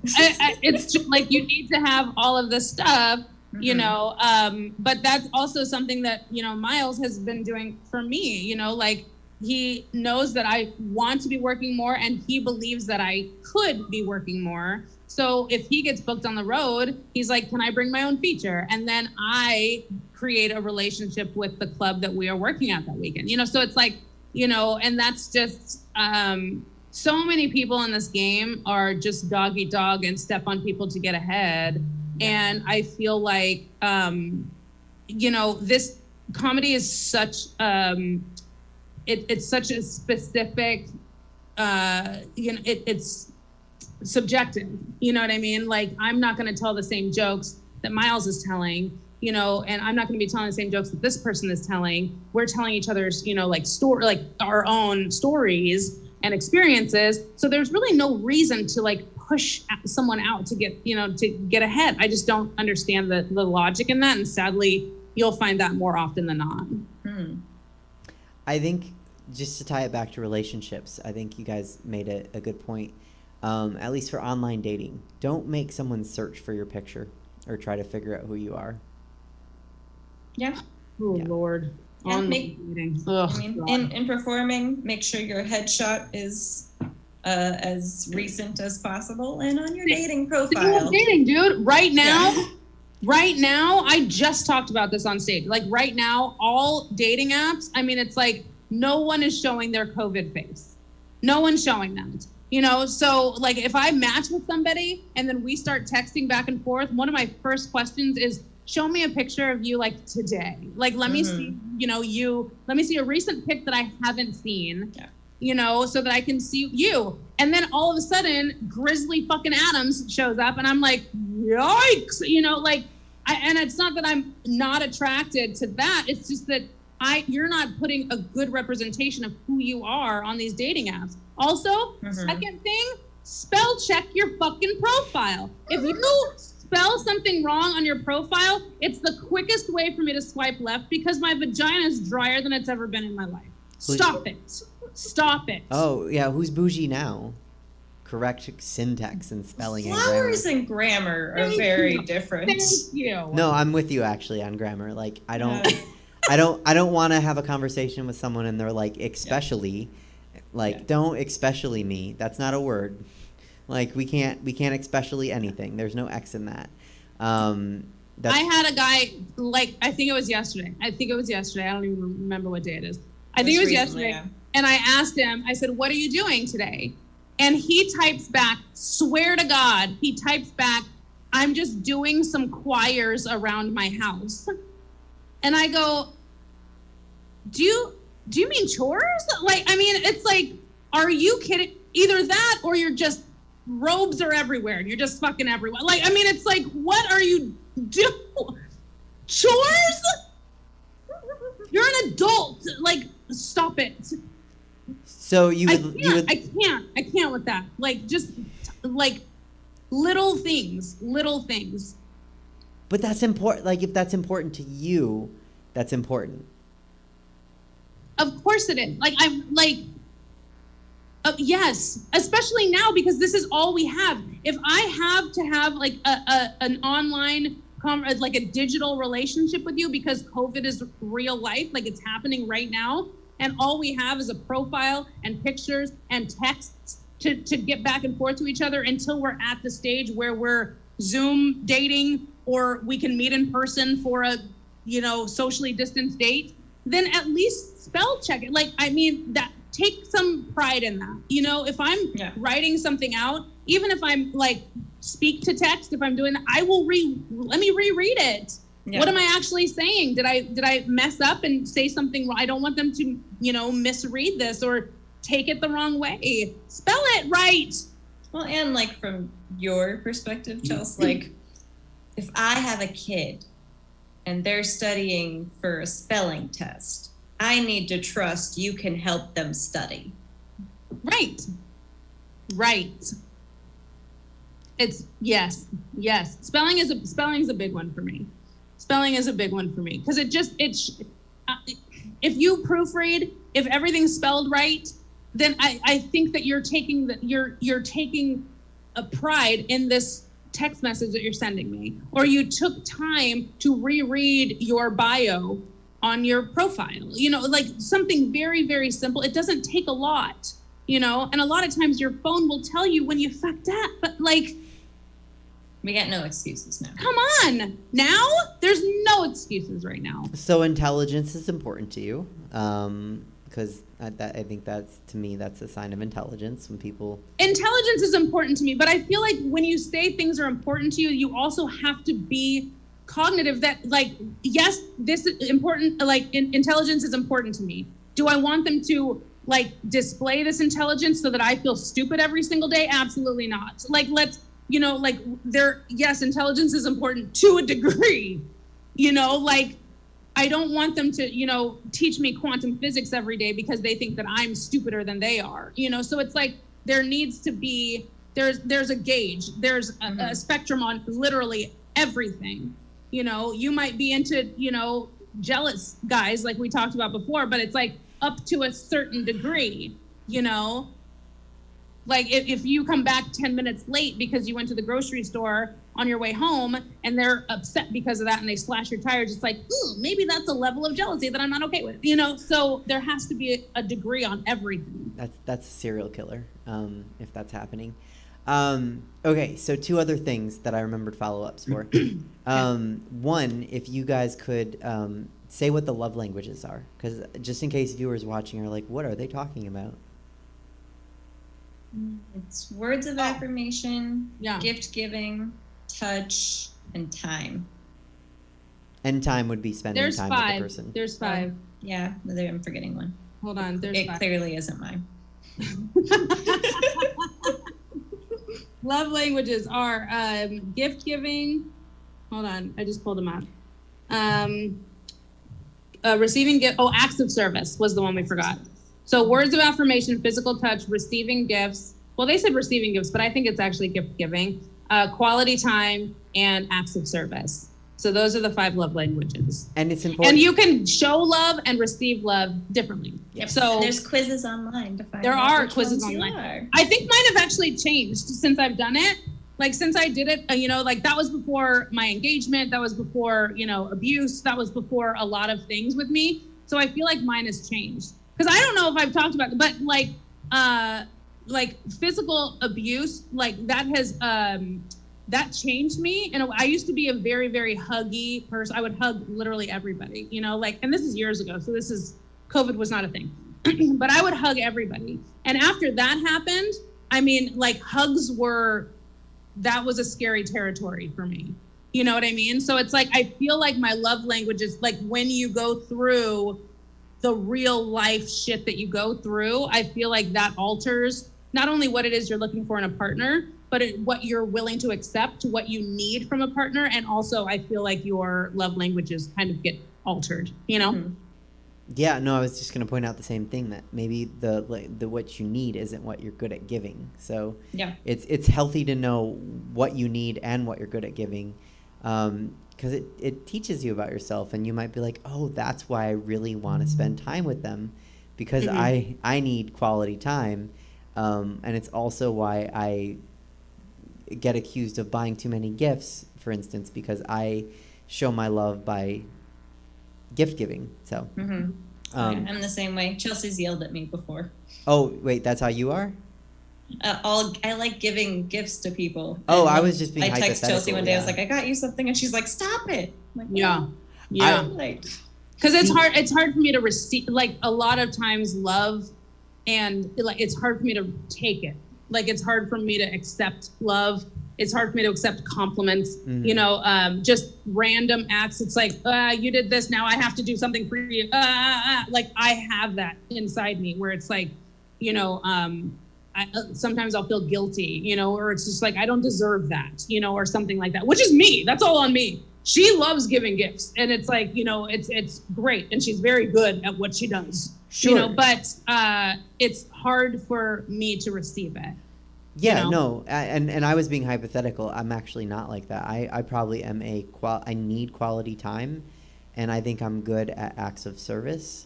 But at least I know that about myself, so that if I wanted to date, that would help. I mean, I do want to, I don't, it's a lot, I don't, it doesn't look fun when I look at how it's going for you.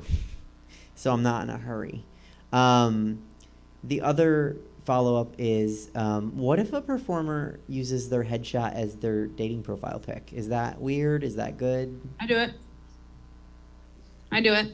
In my profile, I have a headshot there. I always have a picture of me on stage because one of my, like, you know, I've seen a lot of comics, quote unquote, on dating apps, you know, but they, you know, like I don't know their name or I've never seen them before. And I'm like, well, are you a stand-up comic, or, you know, do you just go to an open mic once a month? You know what I mean? Or something like that. So it's like, it's fine. I can say that. I don't fucking care. No. I just get excited about that topic because I, like, my favorite thing in the world is the person that goes to an open mic every 6 months and they're a comic. And it's like, I'm sorry, you're a what? Right. Oh, and I've you know, gone on dates with people who think that they're usually the funny one in their group, you know, and then we'll go on a date, you know, and then they can't handle it. They're just like it's like their brain explodes because, you know, either I'm not laughing at their joke, you know, because they're just reciting a meme, fuck yourself, or, you know, they're just not funny, you know, and it's like, I'm sorry, I do this for, you know, like a living. So. Yeah. Yeah, I mean, that would be like if all of a sudden you were like, hey, let me, you know, I like watching Grey's Anatomy. Let me just try surgery really quick on you, like see how you like it. Right. Yeah. And it's just so I don't. Yeah, I mean, I have a headshot on there. I have a headshot. I mean, it's not like, you know, my name's not like printed on it or anything, like, you know, but it's a professional picture. Sure. I usually have a professional picture on there. I usually have, first of all, you need to have more than three pictures is like the minimum, you know, like I think you need to have a minimum of 3 pictures on your dating app. One of them has to be smiling. If I look through all your pictures because I find you attractive and you're not smiling in all of them, no, I'm sorry, I can't, you know, so a professional picture I always have a picture of myself on stage with a microphone so they can see. I have like a goofy one. I usually have a goofy one. I don't have a picture with me and my kid because I don't trust the people that are on these dating apps. I'm not putting my kid out on that dating app. Absolutely not. I don't have a group picture ever. There's never a group picture. Group pictures are the worst. For sure. I don't want to try and figure out which one you are. Make me do the fucking work. I mean, granted, if it's picture number 4 and it's me, you're probably going to be able to tell which one it is. I don't have a lot of friends that look like me, but still, no, because what if I do have this insecurity? What if they're looking through the picture and it's like, yo, all your friends are hotter than you? It's like, I mean, no thanks. You'll find that out later if we match. You know what I mean? Like, but I don't want, so it's just no group pictures, you know, so it's like, I have those things. You need to see a good, like group of me, like just different diverse pictures of who I am as a person. Don't make them all selfies. Oh God. Yeah, no. No selfies? Every guy profile, they're holding a fish now. Like that's a thing. We're just like, they're all holding a fish. I swear to God. There's always a gym picture. There's always like a fish picture. There's usually a hiking picture. And it's like, this is like, these are just quintessential dating profile pics. And it's just, oh God, give me something different. Yeah, that's gross. You have to stand out. You have to understand that these people are swiping at light speeds. It's like you have 1 second to make that, impression where they pause and they want to see more. That first one, capture me. Mm-hmm. Skydiving pic. No, because then I can't see your face. Okay, well, I don't have a profile, so if I do, good to know. Show the face, You show need a to be smile. able to see your face. Yeah. Okay. Like a lot of people have like mask pictures now, and it's like, if that's your first one, why would I want to look any further? Like, can I see you? They're probably trying to show they're responsible, I guess. Sure, but make that picture too. Like, Or just don't, and then, write somewhere in the bio, like, I wear a mask because it's COVID. right, but spell mask right. Ooh, if they fuck up okay, wow. If they fuck up mask, then, yeah, no, get away quick. That's all I had prepared. Heather, you've seen the show. I always ask my guests rapid fire questions. I wanted to extend the opportunity to you. You certainly don't have to. Let's do it. Okay, let's do it. You can pass on any of the questions. You don't have to answer them. If you had a wig, what would your favorite wig color be? I just kind of pulled from everywhere on these. I want like a rainbow wig. Oh, Like something I'd like never actually be able to do with my hair. Like that's what I want. Yeah. When you put on a bra, do you clasp it in the front and spin it around like a normal human being? Or do you clasp it in back like someone with supernatural arms or Chelsea? Such a bitch. I clasp it in the front. Yeah, that's the way. I'm the only one. I'm literally the only one since the history of the show to put my bra on in the back. I really need to like go back and like tabulate these so I can say with certainty, but I'm pretty sure like 2 other people. Oh, thank God. I think Okay. 1 queen and 1 woman. But it's rare. That's not how people do it. How high, Heather, is too high for high heels? I don't heal well. So anything over like an inch is too wow. much for me. So Okay. I don't heal well. Well, what about other people? Do you have any judgment for their heels? So here's the thing. I know too much about the human body and how bad heels are for you. So I respect anybody that can walk in whatever height, stilettos, wedges, whatever. I respect you. Your knees and your back, I feel horrible for. So like 6-inch stripper heels, not good? No. Okay, good to No, know. but I mean, you keep me in business, so go ahead. So you're not a comic, but if you were and you were performing, what would your walk-up song be? I have never thought of that. Really? You've never? Are you joking? Thanks about walk-up songs for us. Yeah, I always have fun with theirs. Okay, well, what should theirs be? I mean, it depends. I think it's always fun. Miles used to walk up to "What's Your Fantasy" by Ludacris, and he would go up and he would just start the first verse and then like have him drop the music. So I've always found that entertaining when he goes up and just like drops a verse and then I've seen him do the same thing with Mac Dre, and that brings such joy into my life because he's this skinny white boy, and it's just like it's perfect, spot on. So yeah. And then for Chelsea, it's like if I don't hear lip gloss when she walks up, I just get sad. So that's a great one for her. Do you have one for me, like off the top of your head? Toxic. I mean, with your look going on right now, I was gonna say Under the Sea, but Toxic works too. Oh yeah, no, we have a whole thing where we're gonna read. Actually, Miles was there, so you're probably watching. We're going to remake it, where the Sea Witch is actually the hero of the story, and the awful white mermaid girl comes and steals the voice of the sea witch. So yeah, that's I'm intrigued. that's the story Chelsea and I are going to tell. Okay, what is your favorite recurring show to see, comedy-wise? Oh, jeez. I mean, I miss Chelsea's show in First Street. Oh, that's a good show. So I mean, I always love those. I like the small intimate shows. You know, I mean, I'm not performing. I enjoy them. They're more fun. The energy's better. You know, with Miles and Chelsea, they talk to people, so it's better. I've seen some of the most entertaining shit at small shows. You know, everybody has fun. I think my first year with Miles, we were at this restaurant, and this guy fell asleep, and Miles drew a dick with permanent marker on the back of the guy's head. And it was like, I don't know, 30, 40 people there, maybe. And nobody woke him up because everybody thought it was funny and wanted to be a part of it.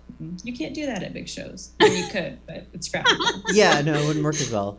I also, like, I'm not at their level at all, but I like lights up. I like lights on. I want to see everybody. And I like the smaller, more like, I love performing here at Stab when, you know, non-pandemic times, when there's people out there, and I can see everybody, and the laughter's right on top of me. I think that's so cool. So, and yeah, that First Street show is a great show. Love it. What's your favorite venue to see a show in? I think you kind of just answered it, but I mean, like, if it's not First Street, which right now it can't be, and I don't think it will be. So, I would say either Laughs Unlimited or Sack Punchline. Sack Punch, I've always had, you know, a good time. The staff's always been great. The lineups are always great. So yeah, I would probably say one of those. Okay. This one works for you actually, because audience members do come talk to you. What's the funniest thing an audience member has ever said to you after a show? Man, I can think of more stupid things than funny things. That works. We take that answer. Don't hold back. Yeah. What's the stupidest thing anyone's ever said to you? I guess it's a stupid, funny thing. Sure. So if y'all don't know, my husband's belly button's kind of high. That's a thing. And a woman came up to me after a show, and she's like, "Is his belly button distracting during sex?" And I was like, how high is it? That may, like, what? Why would that be? Well, my question more was like, how bad is the sex you're having that a belly button can distract you? That's why I'm asking. Like, if his belly button is, like, I don't know where his clavicles are, that would be distracting. But, good answer. How bad is her sex? Yeah. Okay. She didn't like that response. There was one. We were at the Throckmorton in Mill Valley. Good show. Good venue. And Miles did his set, and he talked about me on stage. And I think I was just, sometimes you don't want to talk to people, and it was one of those days. And this guy comes up to me, and he's like, "Are you his wife?" And we were like holding hands or something. And I was like, "No." And I just watched him get super awkward. So that was fun. I like just pretending to be a mistress. It's fun. That's also a great place to see a show, and they have good cookies. Who is your favorite comic? Chelsea Bearce. I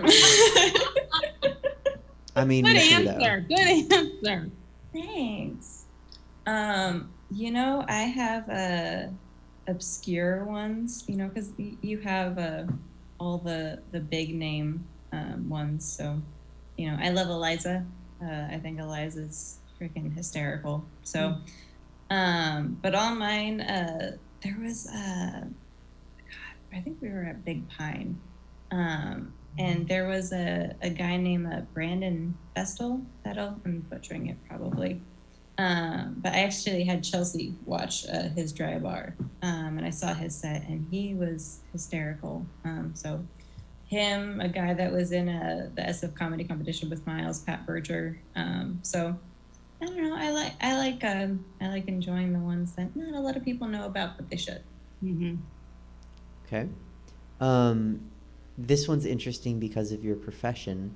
So I won't say what's your favorite sexual position or sex position, but what's maybe a good one from a health standpoint? I mean, all of them probably. Yeah, I mean all of them, but I mean like whoever's on top is getting the core work. So I mean, I don't know, whoever didn't work out that day. Oh, I like Put that. more work in. I don't know. I like a good core workout. So okay, good to know. I've had that thought before. I'm like, I didn't work out hard enough today. So, Look, I just found a new workout. What is your favorite thing about the existence of brunch?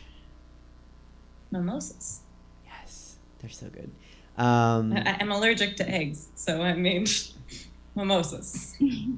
Yeah, no eggs, mimosas. I will remember that and make sure if you ever come to my brunch, no one brings an egg around you. Do you cook or bake? Cooking is what I'm doing right now for work primarily. Okay. So yes, I do nutrition for people and help them lose weight. And so I literally cook every meal for them that day and have it down to the T of what the calories are. So that's kind of cooking in a more baking approach, wouldn't you say? Like measuring? You measuring and following Yeah. a precise recipe. Yeah. I can't bake to save my life. Well, but I mean, can cook. you're baking food. You're just not baking desserts. Mm-hmm. DC or Marvel? DC comic books, Marvel movies. Okay. If we're at the bar after a show and someone's buying us shots, what are we shooting? Jameson. Good answer. Someone's buying us drinks, what are we drinking? I like vodka clubs or just Jameson as it is. I'll do Jameson and ginger beer, but Jameson as is cool. What kind of vodka? Tito's. I like Tito's. Okay. At least it's not well. I hate when people say well. It makes me cringe. Okay, most important question. Toilet paper over or under? Over. Yes, thank you. Okay, good. I'll leave somebody's house if it's the other way. Chelsea would... Or I'll look for something wrong with them during our conversations. And then the second I find something, I latch onto the toilet paper thing. I'm like, see? Chelsea, is that a deal breaker for you with dating? For me? Yeah. For dating? No, that's not a deal breaker for me. No. Oh, Mm-mm. okay. No. The pizza they eat, how many pieces is, but the toilet paper. You know what is a deal breaker? I'll go back to the pizza thing. The pizza thing, okay, because I'm a big advocate of pineapple on pizza. It's my favorite topping on the planet. Mm-hmm. Like, I'm one of those who's like, can I have pineapple, please? And then when you think you've done enough, do 2 more of those. Like, I want all the pineapple on the planet to be on my pizza. Mm-hmm. But here's my thing with people and food. What is a deal breaker is if you are not a pineapple on pizza person, don't make a face like you think it's the grossest thing on the planet because I'm eating it, because I'm still eating it. Like, you don't have to be rude. If you don't like it, that's fine, but that's your prerogative. You don't have to be rude and be like, ew, because I'm still a goddamn person. Like, you know what I mean? Also, like, people who do that drive me absolutely insane. Well, you're an adult, so you don't need someone to go, ew, when it comes to food. Like, just don't eat it. How about that? You order what you want. Imagine if we all liked the same foods, like how bad grocery shopping would be. Like, it'd be like the toilet paper thing right now. But bringing it back to toilet paper, that would be a deal breaker for me. I can't believe that wouldn't for you if you say you're nitpicky, because that's like, I'm with Heather. Like, what's wrong with that person? You know what I found fascinating? I would probably not even think twice about it because it's one of those things like pick your battles. I would change it in the bathroom if I saw it. I would change it and just move on. You know what I mean? Okay. Well, what I thought was fascinating is we watched Steph Garcia on here a couple weeks ago, and you asked her that, and she said it didn't matter. I was like, you have to have a stance. That's I don't no. know that I've met a lot of people that don't have a stance on That's it. I think her and I think Jimmy Earl too. I've had a couple people say it doesn't matter, and I'm always like, I thought I did, and I love Steph, I really do, but like I thought I didn't like when people said under, but I found out that I truly can't handle it when people say they don't have a stance. Mm-hmm. I'm like, what do you mean? What sort of chaotic monster are you? Okay. Do you have a favorite drag queen? I don't like, because we didn't get to go to a lot of them when we lived in Sacramento because I was busy like working and going to school. So I haven't gone to as many shows as I'd like to go to. That's so okay. I do not. I'll just have to do a better job as your friend of introducing you to drag queens to see. So that's my fault. I'm gonna say you probably don't have a favorite drag king then either. Mm-mm. Okay, that'd be weird if you were. I've seen less of those. There are less. It'd be weird. It'd be weird if I did, though, right? Right. If you were like, Yeah. I've never seen a drag queen, but I have here's my list of drag kings. I would be like, wow, where are you seeing shows? Well, you're in Vegas. I mean, not right now. You're in the Eastern time zone, but you're in Vegas now, residing there. So, I'll have to recommend some. Yeah. Okay. I've wanted to go to, I think Senor Frogs has a lot of those. And Really? I've always wanted to go to those, and then just hasn't worked out because COVID. Okay. Mm-hmm. Well, when this is over, I'm going to book Chelsea in one of my shows, and my shows I like to have comedians and drag queens, so you'll have to come to that. Yeah. Okay. Do you think I'm pretty? Gorgeous. Oh, thank you. Okay. Oh my Lord. Oh my God. I had to retire the other question because you, Chelsea. Let me ask that one. Okay. Last question, Heather. When all of this is over and there's a new normal, old normal, normal, whatever, what's the thing you're most excited to do in the world?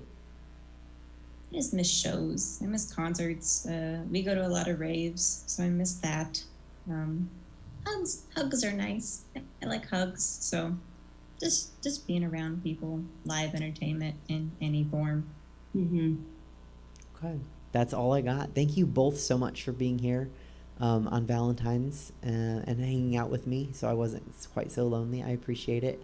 And I hope people watched and got something out of our discussion because I think you guys had some really excellent things you said. My thank you. Thank you. Thanks for having us. This was Absolutely. fun. Yeah, I think so Happy too. Valentine's Day, you Happy tragic Valentine's little drag queen, you. I mean, I do my best. When can people see you next, Chelsea? Oh, I don't know. What day is it? Oh, Oh, tomorrow. tomorrow. My game show's on. Tomorrow, Who Wrote This Shit is live on Twitch. Here on Twitch, you can follow it at WWTS_live, or you can see it live on Facebook or YouTube at 6 p.m. Pacific tomorrow. Okay. Mm-hmm. It's So- the Valentine's Day show. What? So everyone should tune into that, and everyone should root on Heather as she's baking someone's food to the precise degree of ingredient. Thanks. But Yeah. Heather has an Instagram that you should follow. Oh, absolutely. It's I been do, displayed and all my, night. Fitness page bodies_by_Heather. And okay, so people should go there and follow that. And maybe we'll do this again. Thank you both so much, and have a good rest of your night. You too. Thank Thanks for you. having us. Okay, love you both. Love you. you. Bye. Happy Bye. Valentine's Day. Thank you. Bye. You too. All right, viewers, that was the Relationship Advice special episode with Heather Weber and Chelsea Bearce. Thank you for tuning in. I hope you enjoyed it. If we do it again, please ask some questions so we can talk about them and get your questions answered. That's it for the show. We'll be back next week on the 21st at 5:03 because that's how we do. Thank you to Jesse and Stab, to Clifton, to Chelsea, and Heather, and to Miles for letting us cut in on his Valentine's date. Other than that, have a good night and see you next week.